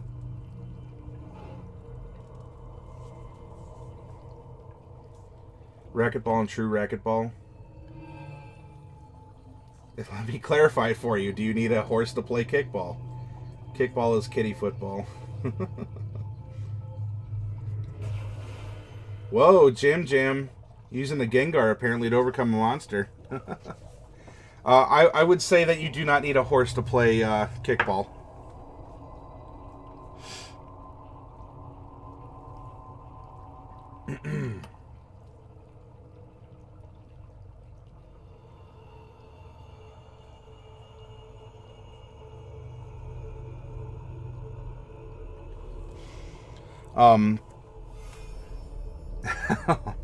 That's good, Jim. Oh, those are really cute. Those are cute emotes. I'll share a story with you from the store. The trouble with water polo is it's too cruel to the horses. I even tried coaching for a bit, but being around the rink upset me too much, knowing I could never play again at any level. You know what, Clark? As time passes, and hopefully time, as the adage goes, time heals all wounds. Hopefully you'll be able to find a way to re-engage with it and to share your passion and energy with others. And in some ways, whether, it may not be directly, but indirectly or vicariously, you'll be able to find outlets for your sports desires outside of, whatever D&D can create for you, or video games. That's another cute one, Jam. If we had horses in elementary, I'd play kickball all the time. So earlier today at the store, I was talking and we were going over just things that are happening, and one of the guys said that he purchased one of the guys at the store, so like on behind the counter side, said he purchased the Microsoft Excel and all this. And he was talking about the cost, and I looked at him. I made an offhand comment. I said, you know that we're gonna have to sell at least like 3 times as much, erotic fan fiction to justify the cost of this. And it was just, there's no one in the store. We just did it as a laugh and as an icebreaker, because that could be a lot of different things in a game store, right? And I'm keeping it PG-13, for my own policy here. And so we were just talking about, different things, about the store. And Bubonic says, don't feel bad. When I was 12, I was told I couldn't play any sports, and 33 years ago. Yep. A lot of people come down to these other hobbies, come down to stores to engage in these other hobbies because of different conditions, social things, physical things, mental things, emotional, even cognitive. I have people who are on the autism spectrum, which I think includes Asperger's syndrome now, or it has for a while, who come down to the store, and they do so because they feel normal there, because they're not judged by that stuff. They're called by their first name. People sit across from them, play games with them, engage with them, and it's really organic, and it's uplifting, and it means something, and it's not contrived or a political stunt or anything along those lines. Oh, but geez, I could get on their soapbox if I go on about that. I'll finish my funny story first. So we were talking in the store, and I said, wouldn't that be funny if we made some sort of like a web video? Because we got into, about ways of making money and just stuff. And he's like, well, you do stuff on Twitch, right? And I said, yeah, I kind of went over my stats. And I said, well, I do it, and I have an awesome audience and whatnot. But, it's not enough to cover this cost. Come on, man. This isn't anything on you. I'm joking with my guy here. And I said, you know what we could do is we could make a YouTube movie or something, and it'd be about a game store, but it'd be like one of those hackneyed mid-late 80s, early 90s at most. Those stereotypical ones where you have like the youth community center, and then the son of the land developer in town, like the big business guy who's probably also the mayor or something. Comes in and he's like, if you don't compete with me, then I'm gonna shut this place down. So we're coming up with this idea about making a movie of the game store, and so people would have their cell phones, right? They'd have their phones, but they'd be like the big brick ones from the 80s, like the beige colored ones or the tan ones. And so everyone's sitting around, but the thing is, they're playing Magic the Gathering. They're playing Dungeons and Dragons 5th edition. It's all like modern stuff, but they're all dressed like they're in the 80s and talking on these like old 80s cell phones. Except one guy. One guy in the store is dressed normally, and he just sort of like looks around every now and again as this whole like story around him plays out. And Yeah, and so I was getting into the mood, and I'm like, oh, so the voice of this like kid, right? The son of the son of the developer. He's like, yeah, whatever, nerds. If you don't beat me in this Saturday's Magic the Gathering competition, my dad's gonna bulldoze the store, and we're gonna build an alcohol bar here. And all the kids are like, oh no, alcohol bar. And again, like there's the one dude in the background, kind of like the Silent Bob, who's like on his galaxy or whatever, and is just like, and and because we have a woman who works at the store, you know, this like stereotypical like bully, you know, spoiled bully goes over and is like, hey, whatever, girl, you don't know what goes on here, but if you're wise, like, you would totally go out with me, right? Because my dad owns all the land in town. And we were rolling and, you know, just saying, oh yeah, so we got to have like the big, like the Angel Grove, like it says juice bar it says juice bar and neon lights on one of the walls. And like all the kids, again, they're playing Magic and everything. Like this is supposed to be in the 80s with people looking like it and having the big phones, except the one dude, but they're playing with, like, you know, Magic 2015 and all this other stuff. And we just have this super contrived like youth moral sports competition. I don't know, hopefully that's making you all laugh at home, and especially you, Clark, because we're talking about sports. But I don't know, telling those kinds of stories is it always puts a smile on my face. Whatever, nerds. You ran your head into a pole on a sled 13 days after your 12th birthday. Oh goodness. So that was so that must have been one heck of a concussion, right, Bubonic? Or like, are you okay from that? Like, did that have you like seeing double for a couple days or something? Clark says the one thing with me was that I was being groomed since I was 8, that I would be in the NHL by the time I was 22 by all my coaches, and when I was 15, I lost all career aspects that had my entire childhood. Oh. Dark Wolf says I have arthritis and I'm unable to do any sports stuff. I don't mind that much, but I miss riding bikes. Oh.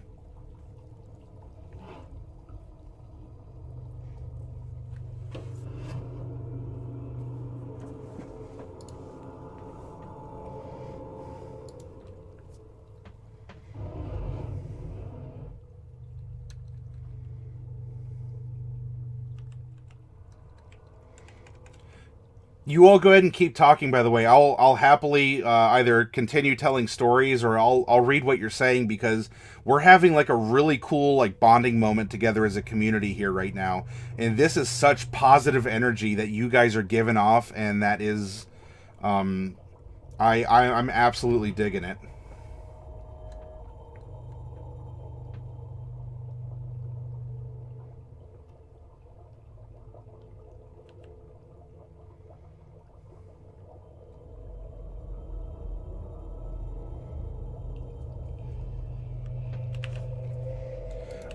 I'm just over here putting the finishing touches on our sorcerer, because he still needed a little bit of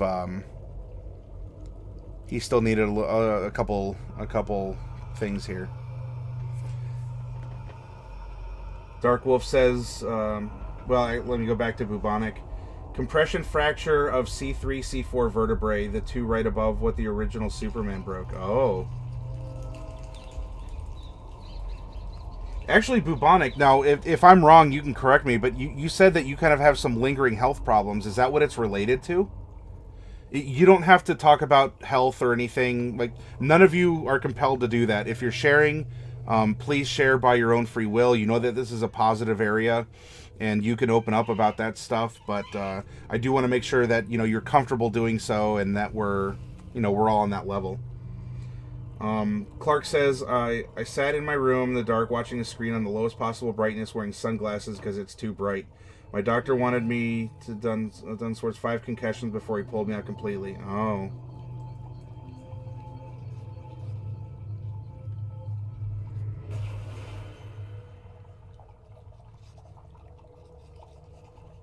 Now, so Clark, are you having, and again, you don't have to answer, but so like right now, like as of today, you have to keep things really dim for yourself because everything is just very bright for you. Is that what you're saying? Or is that when you came off of your latest not compression, concussions, and it was acting almost like a migraine. It sounds like you just have like a migraine. I mean, I know you don't have a migraine, but from what others describe migraines as being like everything is really loud, everything is really bright, everything just kind of sets off headaches and go from there.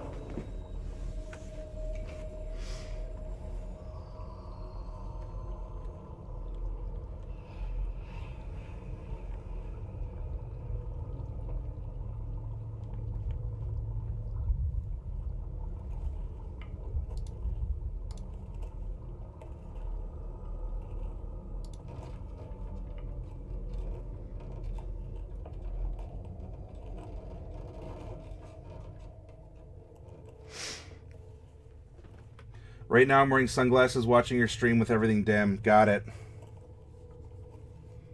Bubonic says severe nerve damage. I have terrible shakes and my skull still shifts at least once a month. It shifts? What do you mean shifts? That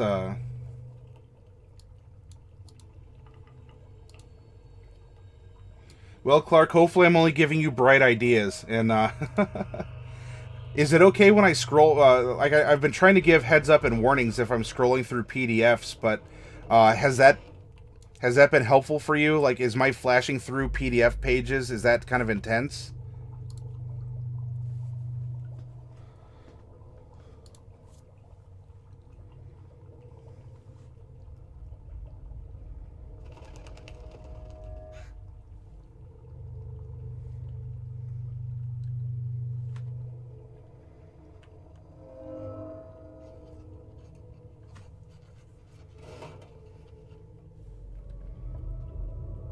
One part is cracked, it shifts along the crack. Oh my gosh. I know it might sound weird, Bubonic, but did they not like put a screw in or like a plate or something to kind of hold it together?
Bonic says he was too young to get. Your skull doesn't completely harden until 18. When you stop growing, your skull is fully hardened. Oh, okay.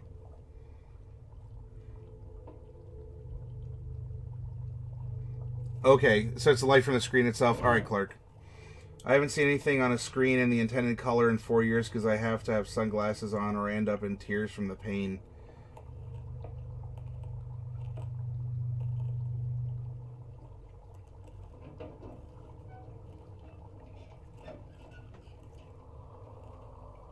Dark Wolf says, I just got new glasses, so I've been getting some minor headaches while I'm adjusting.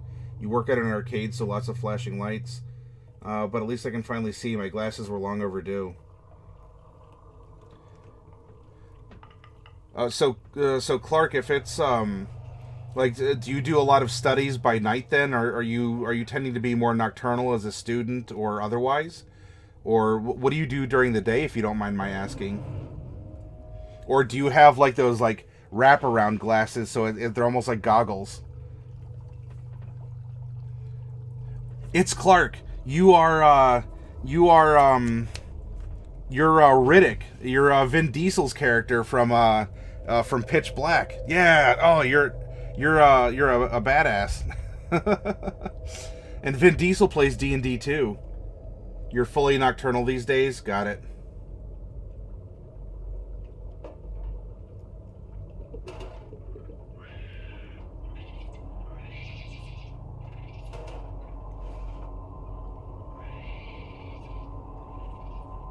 Jam says, "Who goes there? It's late and you're on watch. Your party member's been gone a while. Eventually you sense someone or something approaching. You hail the figure, hoping it's your friend. Who goes there? Delcorin, is that you?" It stops, then moves forward and suddenly responds, "Baby rage! Wah, wah, wah." What do you do? I don't know, Jam. This is on you. What do you do? Does Delcorin baby rage normally? Or is this a doppelganger? Clark says, "I haven't officially been cleared from the last concussion 4 years ago."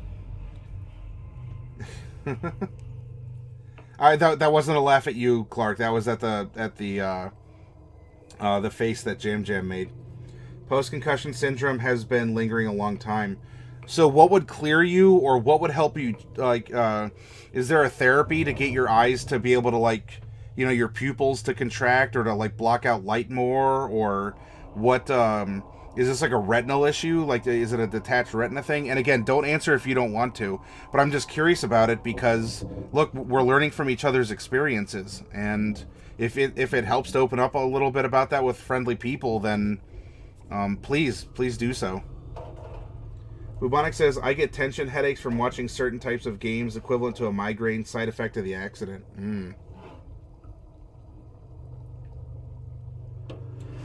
If someone chases after me with green salsa, it's me. Oh, you'll be happy to know, Delcorn, when I went shopping today, I bought more guacamole.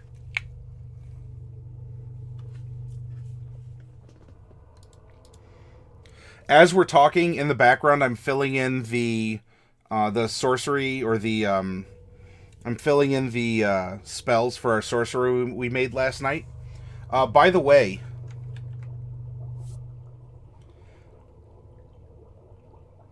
that is the post that I made about the character from last night. And so if any of you can spot the Easter egg, notwithstanding that we're coming up on Easter, but if any of you can spot the Easter egg that is in there, then I'll give you some bonus EXP. Some of you might have to look on the channel, or you might have had to have been around, or do a little Control F, but you can't eat strong flavored veggies? Like what? What? Guacamole's a strong flavor? What? Bubonic. No. Not you too. You and Delcorn are out to start a club. Well, whatever, Bubonic and Delcorin. My dad owns a lot of land in town, and he's gonna bulldoze your club unless you can beat me in a D&D competition.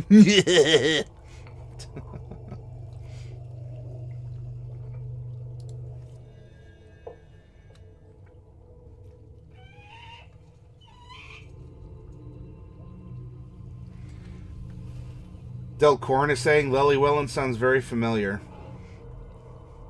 And apparently he did so as a monkey, because I read that right as the monkey screamed, and maybe I understand that language.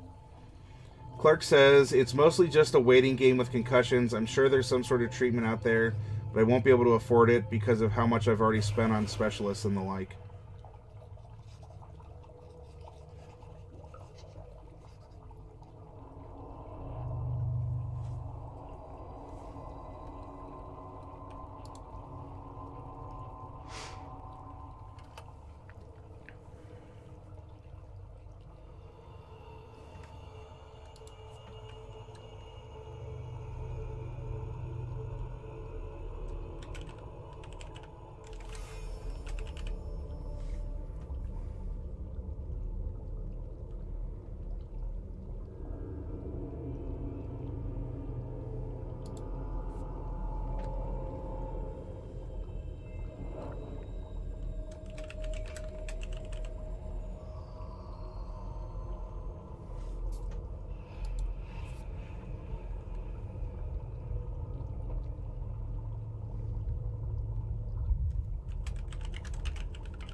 On a quick side note, as you all are typing and talking and doing all this, as I'm choosing spells, I'm keeping in mind the fact that he's a sailor and that he has these meta magic feats about careful spell, distance spell, and extended spell.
Also, in looking at the 4th level spells, I don't think there's a second one here that is necessarily, I don't know, that I'm digging for them. So I'm going to take my level 8 spell that I would have learned, and I'm going to drop it in level 3 here so I can give him another 3rd level spell.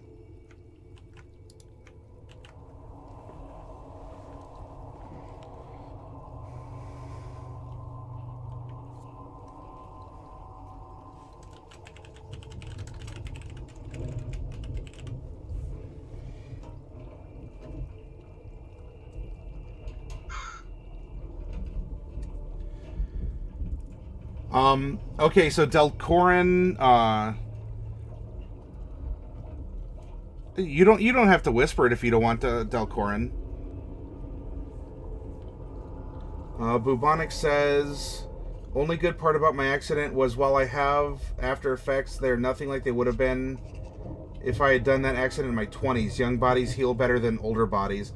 Yeah, so hopefully that's a good sign for Clark, because he still has a lot of living to do, especially spinal cord injuries. Clark says, some days I'll be perfectly fine with no headaches or anything, and some days I can't get out of my bed or even go to classes. So I have this thing set up with someone who's in all the same classes as me, that if I don't show up on a given day, they'll record the class. Oh, that's cool. I'm glad that you have that set up. And also, Clark, I know it's frustrating for you to not be able to do the sports that you like, but and especially as you said that you might have been in a dark place earlier. I mean, no puns about light inside. Puns about light aside. You're not letting this, it seems like you're not letting this shut you down. You still want to learn, you still want to go out into the world, do things that interest you as best as you can, a parallel or perpendicular to or whatever to sports. And I really admire your resolve, especially given these physical hurdles that are placed in front of you. And Bubonic, I don't want to seem like I'm excluding you either, because what you went through, man, that kind of a fracture, that's scary stuff. That's people either don't wake up or they wake up not being able to move arms, legs, or even more. And the fact that you two are here is, I think we should be grateful for the opportunity that we've been given to be able to meet and get to know each other. And, just take that moment to reflect that, if things were different, if something happened 1 second later, 1 second earlier, 1 inch to the left, that we might not be having these conversations.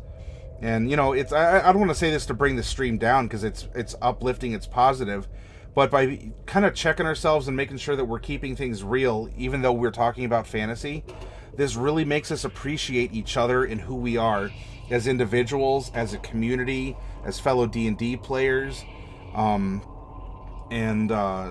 just, it makes what we do here meaningful instead of just,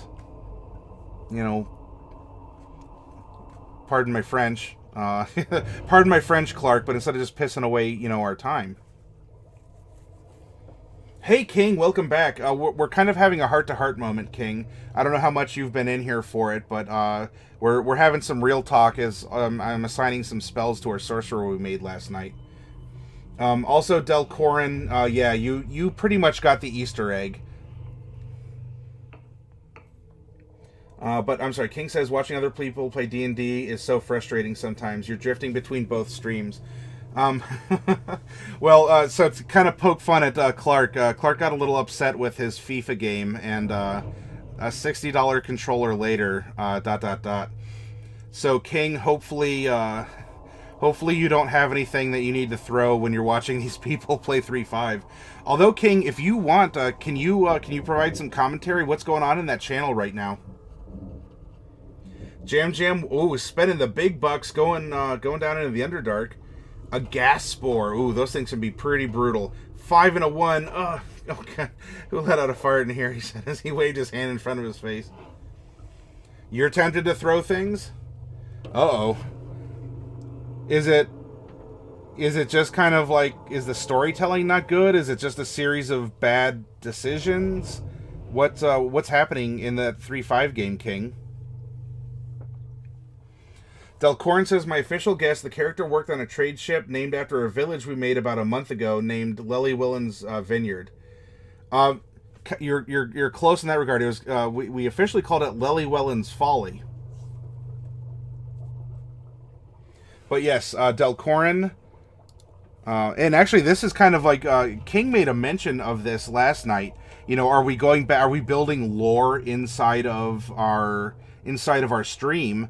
And I thought about that, and I said, you know what? There's no reason why we can't.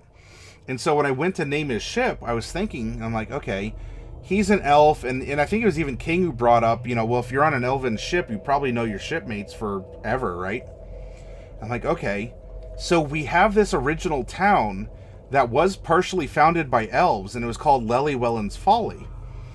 And so Lely Wellen must be an elf who has wandered around, and this ship could be connected to Lely Wellen's Folly, or Lely Wellen was here in this region and maybe put an investment in on this boat. And so this boat became known as Lely Wellen's Gamble. And since then, the gamble has proven to have paid off. Now, who is Lely Wellen? I have no idea. But now we kind of have two things named after him or her, and we're building some in-channel lore. I think that's kind of cool.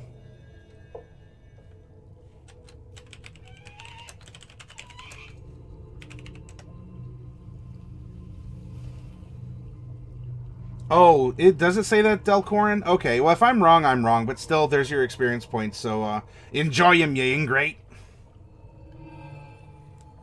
Bubonic says, I figured God owed me some for the shit he put me through in my childhood. Oh.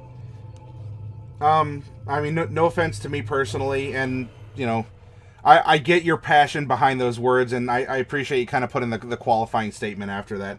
Again, you know, just to keep it, I don't want it to be contrived, but I do want to at least kind of keep things open. Clark says it's ridiculous too. I'm not the one who was supposed to be getting hurt. At 15, when I played my last game, I was already 6'6", 190 pounds, and was faster and stronger than everyone else, and somehow ended up on the wrong end of hits so many times. Oh, gosh.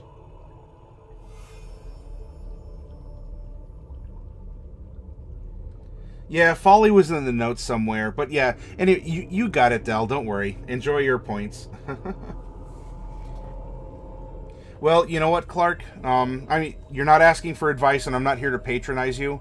You're 19 years old. You're studying in college. You have your own hopes, dreams, desires. But thinking about the things in the past, the coulda, woulda, shouldas, things that we can't go back and fix. You know, those are tethering you down, and they're slowing you down, and they're creating a negative, like a negative stress, and not you stress, EU stress, like good stress. And I mean, however it takes. Again, it could just take time and healing. It could just, you know, get into D&D a little bit more, or just hang out with people who, you know, are positive and are helping to build your confidence again. And show you that, you know what, you're passionate, we understand that, and we're here for you. We get that, you know, playing's not an option, but that's fine.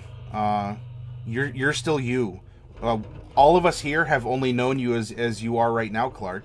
And I think, well, all right, King won't accept you because you play a tiefling. But outside of King, we're all here for you, bro. I'm saying that tongue-in-cheek, you know, and in the broader sense, I'm sure King has nothing against you except being a tiefling player. Or don't you dare crossbreed tieflings and gnomes or tieflings and halflings.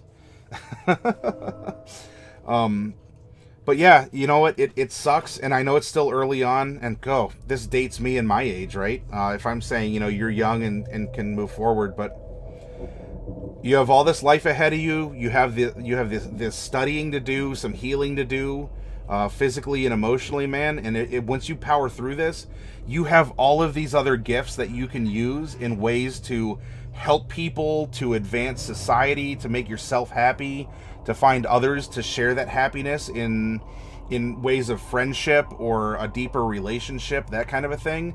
And you got it in you, bro. I believe in you. Believe in the me that believes in you. So hopefully someone gets that reference. By the way, if you do, that's another one of my top 10 animes.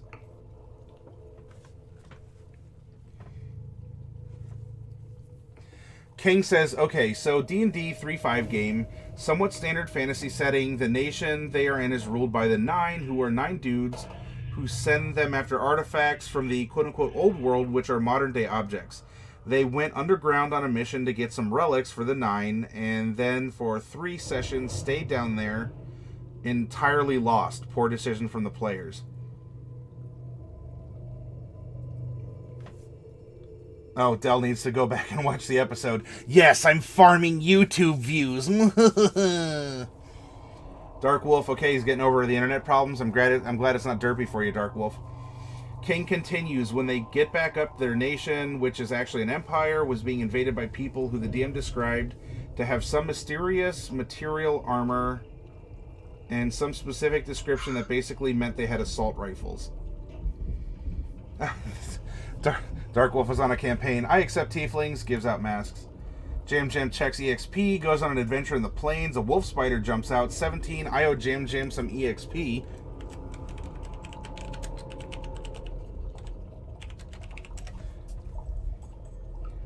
So now for the last 2 sessions, they've just sort of been wandering around fighting wildlife and ignoring the army that literally ran around genociding everyone they know. Oh, I can understand your frustration, King. Bubonic says, be happy with all your good memories, because sometimes bad things happen to the best of us. You have a good long life ahead of you. It will get better. And, yeah, I mean, Bubonic's been through it, and Bubonic even has a couple years on me. He's a very well-seasoned D&D player, if you don't mind my jokingly say so. Clark says, side quest for Zoe from this moment on. Impregnate a halfling and a gnome. Well, there you go. Have a lot of fun and make it a 2-for-1 that night. Clark. King says, so I'm just bothered they don't really engage in the agency the characters have outside of battle bots. Bobika says, yours is the drill that will pierce the heavens. The ending of the anime was nuts, and you've got a core drill on your keychain? Yes! Yeah! Wow! In that case, I have one of my t-shirts is the Skull and Flame logo, so maybe I'll wear that tomorrow, and we'll row fight the power together on chat. Jam Jam, who goes there? Dark Wolf, is that you? Angel Thump. What level are your players? Is there spell casting in his world? Oh, for King. Secretly poisons all the tiefling masks. But King, did you use a contact poison or an ingestion poison? Because there's a big difference. Delcorin wants a assault rifle. You can actually buy shotgun shells with rock salt in them if you want a non-lethal option. Or if you do what the boys in Supernatural do, and you can actually use shotguns against ghosts that way. Clark says, it's not even like I dwell in the past now. It's just sometimes it's unavoidable that I start talking about it one way or another, and people are curious and whatnot, and I'm answering, okay. Well, okay, so that kind of happened in channel. Hopefully we didn't put you in a mood. That certainly wasn't my intention, Clark. Delcorn says, I'd make a really bad mess of my house shooting spiders with it. Actually, wait a second.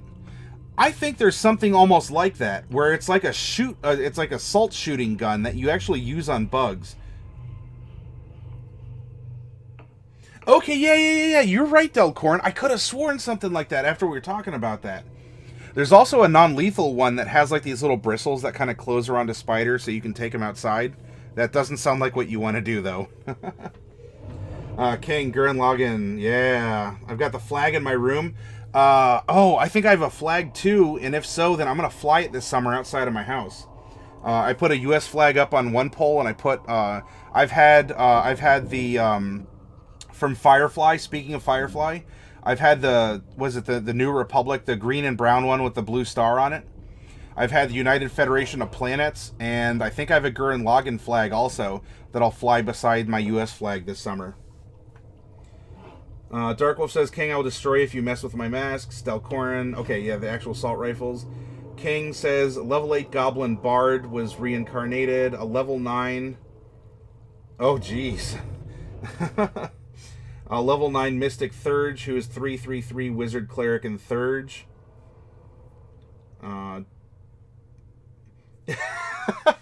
Good luck. I'm behind 1,000 phylacteries.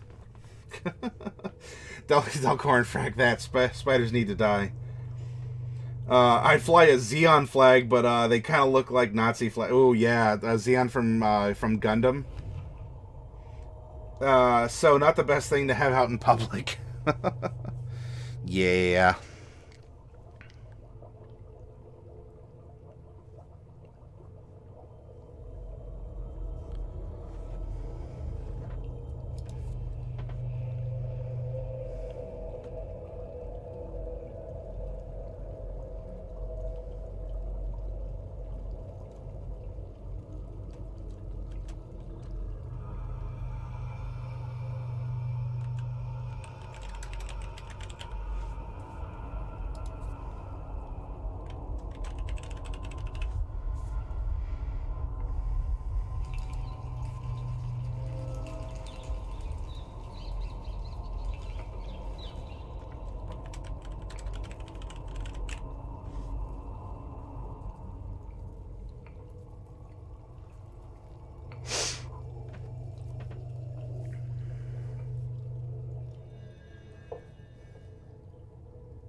Your Zaku needs more coats of paint, didn't dry evenly.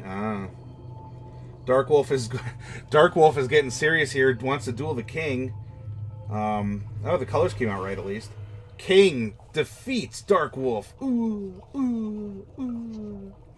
Ew, that Xeon flag does look rather menacing. I don't know how exactly you world build magic on top of the real world without creating a bunch of problems, though. We don't know what the twist is yet. Oh, okay, so for why there's magic in the real world. 6 players in a game, but it's about to get real. Real world Faerun, or whatever it is. Nah, I'm fine talking about it. There's no point in trying to forget about it because it's not like I can change it. It's just that I'm still in... and that was the post-concussion syndrome now, and that I can't do things as easily as I once would have been.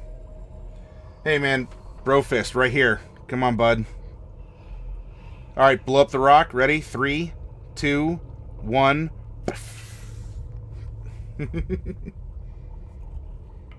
I'll be disappointed if he was like, haha, Adventure Time plot. Lol, Power Word Kill is the poor wizard's 9th level spell. Go big or go home. Meteor Swarm, or...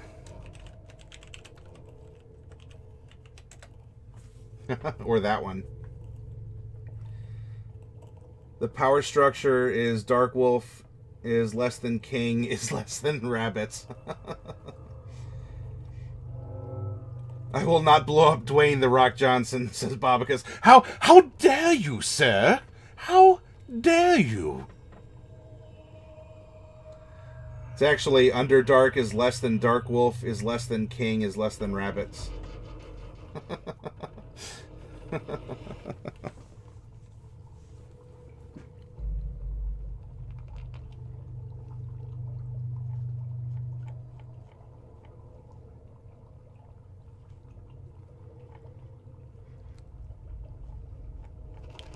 All right, I think he is pretty well done.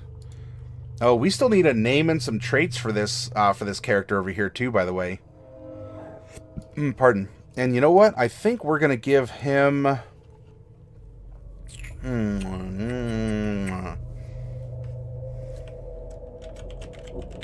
We'll give him Draconic.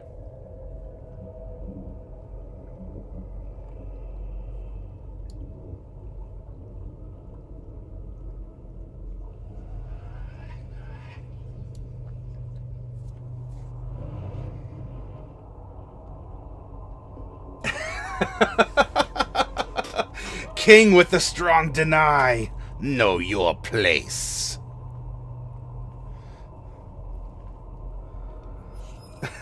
but keep those rabbits away. Oh, you guys are amazing.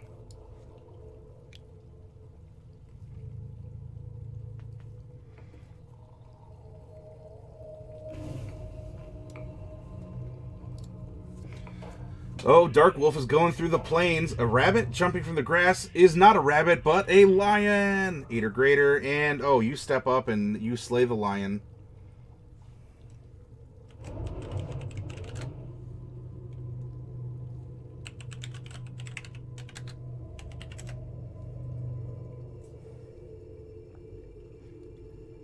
There you go. Oh, goodness.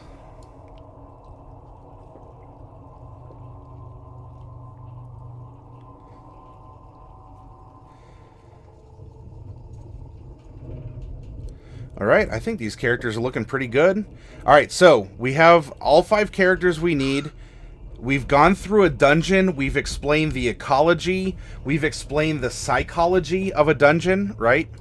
So we came down here. Oh, did I put it back up in my tabs?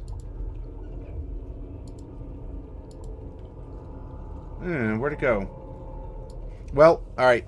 So first things first, in a little recap from Goblin Punch here. This was something Bobicus shared. And also, Bubonic shared some good advice about dungeons, too. Dungeon checklist. Something to steal, something to be killed, something to kill you, different paths, someone to talk to, something to experiment with, and something the players probably won't find. That was a good link.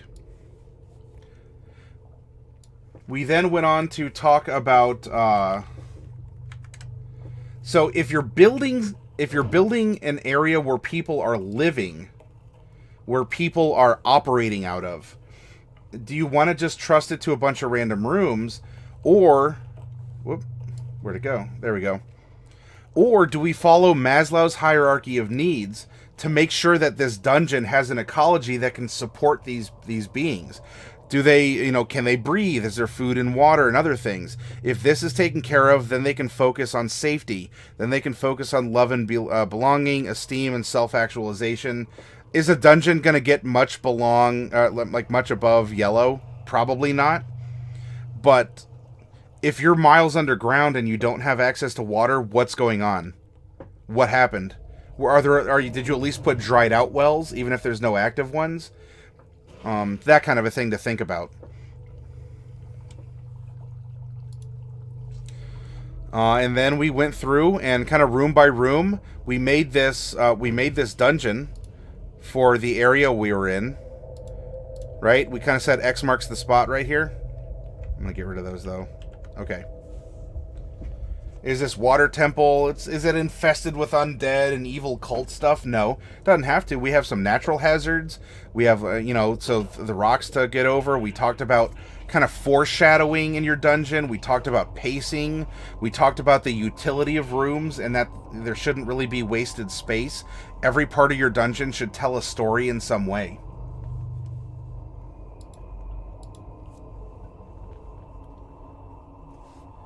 Oops, sorry, I missed a couple dual... Oh, geez, all these other things going on here.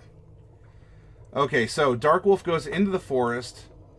You need an advantage, so Dark Wolf does win 150.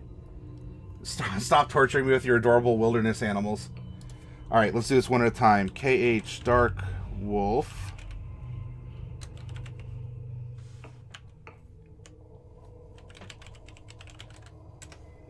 And then King goes into a dungeon to escape the adorable animals. And 2 and a 5, King falls in the dungeon. Adventuring is not for me.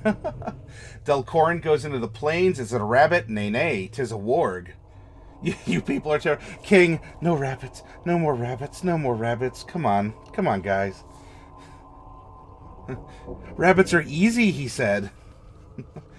The easiest encounter, he said.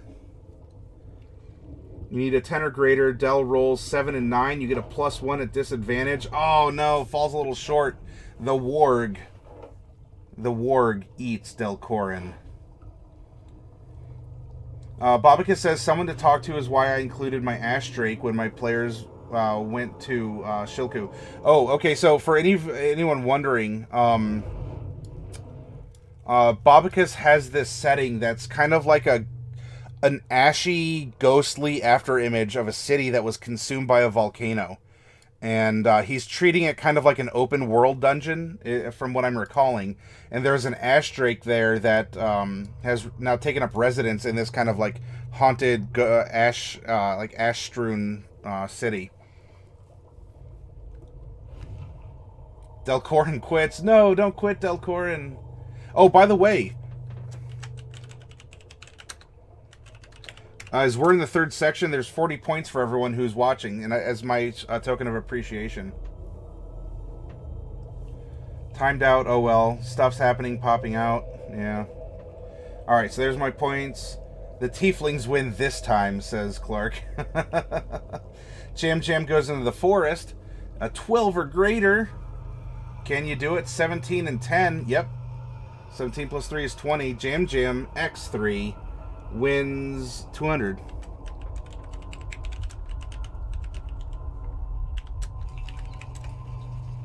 There we go. So yep, there's the dungeon we made and the character. I think we have a really solid start now. We have a really solid start going into Saturday, when we're going to spend the first part getting the group together, and then we're going to take the second part, and really that first part might not take too long. I'm going to try and get some stuff done behind the scenes, so that way we're just kind of priming the adventure with the characters, maybe talking about them a little bit, and I want to spend most of the time in working out a political intrigue plot with all of you in chat. Last Saturday we were chatty, it was awesome, we were telling stories, and all this great stuff, and I want to keep up this energy, especially tonight, man. We had some great, deep heart-to-hearts. We had, we were talking about just the experiences we've had, the things that we've seen and done throughout life, or even in this case, King was pointing out, like, here's probably what not to do in a D&D game, and that's fair too. I'm not trying to dig on those people. Every game is different, paced differently, different DMs. But it's all a learning process, and if we're having fun doing it, that probably means we're going to retain it a little bit more. Oh no! Jam Jam falls into ruin. And Darkwolf goes into the plains to torture King with another rabbit, but instead of a rabbit, it's a bandit gang. Oh no! You have disadvantage. 8 plus 2 is 10. Darkwolf overcomes the bandit gang and wins 50 EXP.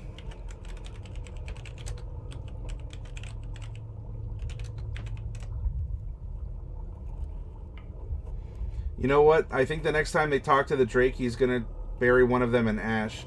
And then he's going to pretend like he knows nothing about the missing party member. Why, so why, are they annoying your Ash Drake, Bobicus? Like, what's happening that he's going to kind of turn on him there? What's that elf's name? Are you talking about the one that we, This is the sorcerer that we rolled up last night. Is that the one you're talking about, Bubonic?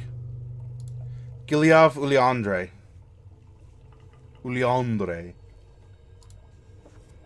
Jam Jam goes into the dungeon. Falling rock. You get a +2, attacking normally. 4. Oh, Jam Jam gets squished.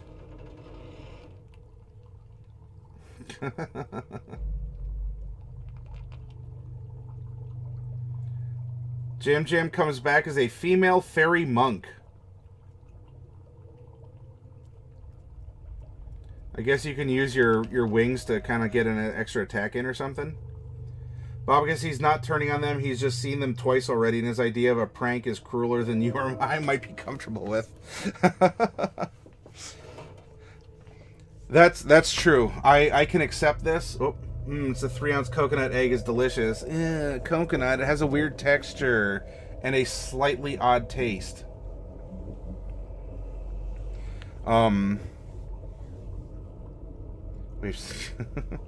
I will bust out my guacamole, Delcorin, and we will duke this out.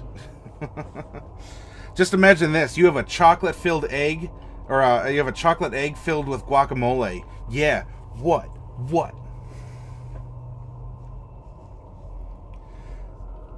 So yeah, Bob, because I I get that. I think that would show that difference of culture and intelligence and the concept of humor. And honestly, when I watch anime, in order to try and justify the things I watch, I remind myself that some of the characters I see are very clearly 1,000-year-old supernatural creatures with cultural norms and and physical traits apart from our own. And if I have to do that for anime, then in order to not be a hypocrite, this is me just being a weeaboo trying to explain myself away. Dark Wolf says, "Oh dear, food fight. You got guacamole on my coconut egg."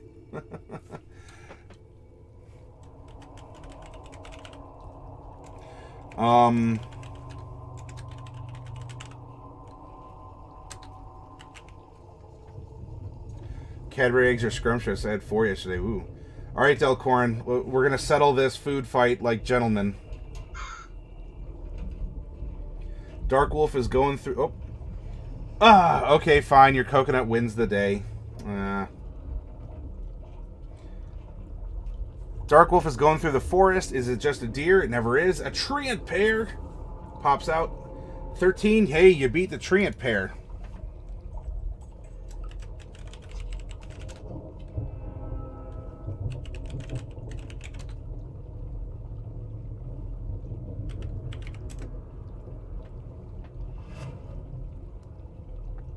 You know what? That is what I understand. Something along those lines, Clark. And I think it has to do with the quality of the chocolate or something along those lines. I forget what it was, but yeah, I've read something. And if I could ever get a British Cadbury egg, Clark, I would definitely take one over an NA. Bobika says, I mean, he's neutral, evil Ashdrake. He's affable, and he's not antagonistic. But I also want to reinforce that this guy is both powerful and bad news. Ah, okay. So that's a warning, yeah. Yep, back in the void with Dark Wolf. Ah. Alright, tell you guys what. I'm going to go to the ending card, and I'm going to let it play for a little bit. And I'm going to do the stream switch over. I'll probably go back and bonk some things in Diablo for a little bit. You are always welcome to hang out and chat. Keep playing games, talking about D&D, you know, bring up rabbits to traumatize King, I guess. Yeah, so I'm going to take another little break and do my thing. And I'll give you a heads up when the stream goes down, and then it'll come back up for Diablo 3. If you got to go to bed, I completely understand, and I super appreciate you being here for the broadcast.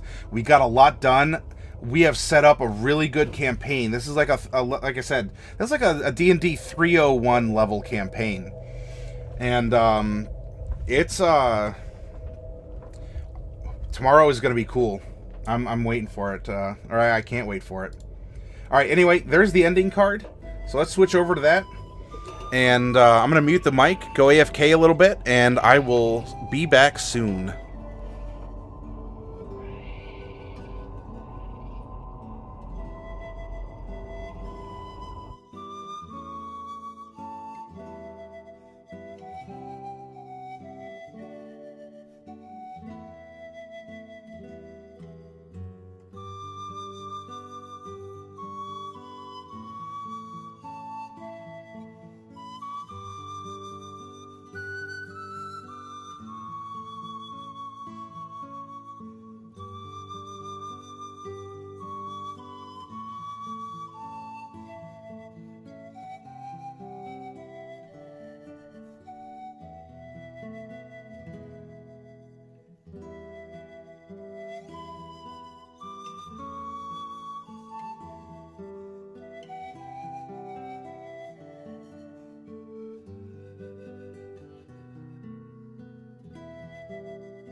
Okay, I'm going to be switching over here in, I don't know, 15 seconds or so, just to give enough time for this message to get through. And hang around, and if I need to, I'll look at chat here in a second. I just sat back down. But yeah, I'll be back soon with some D3.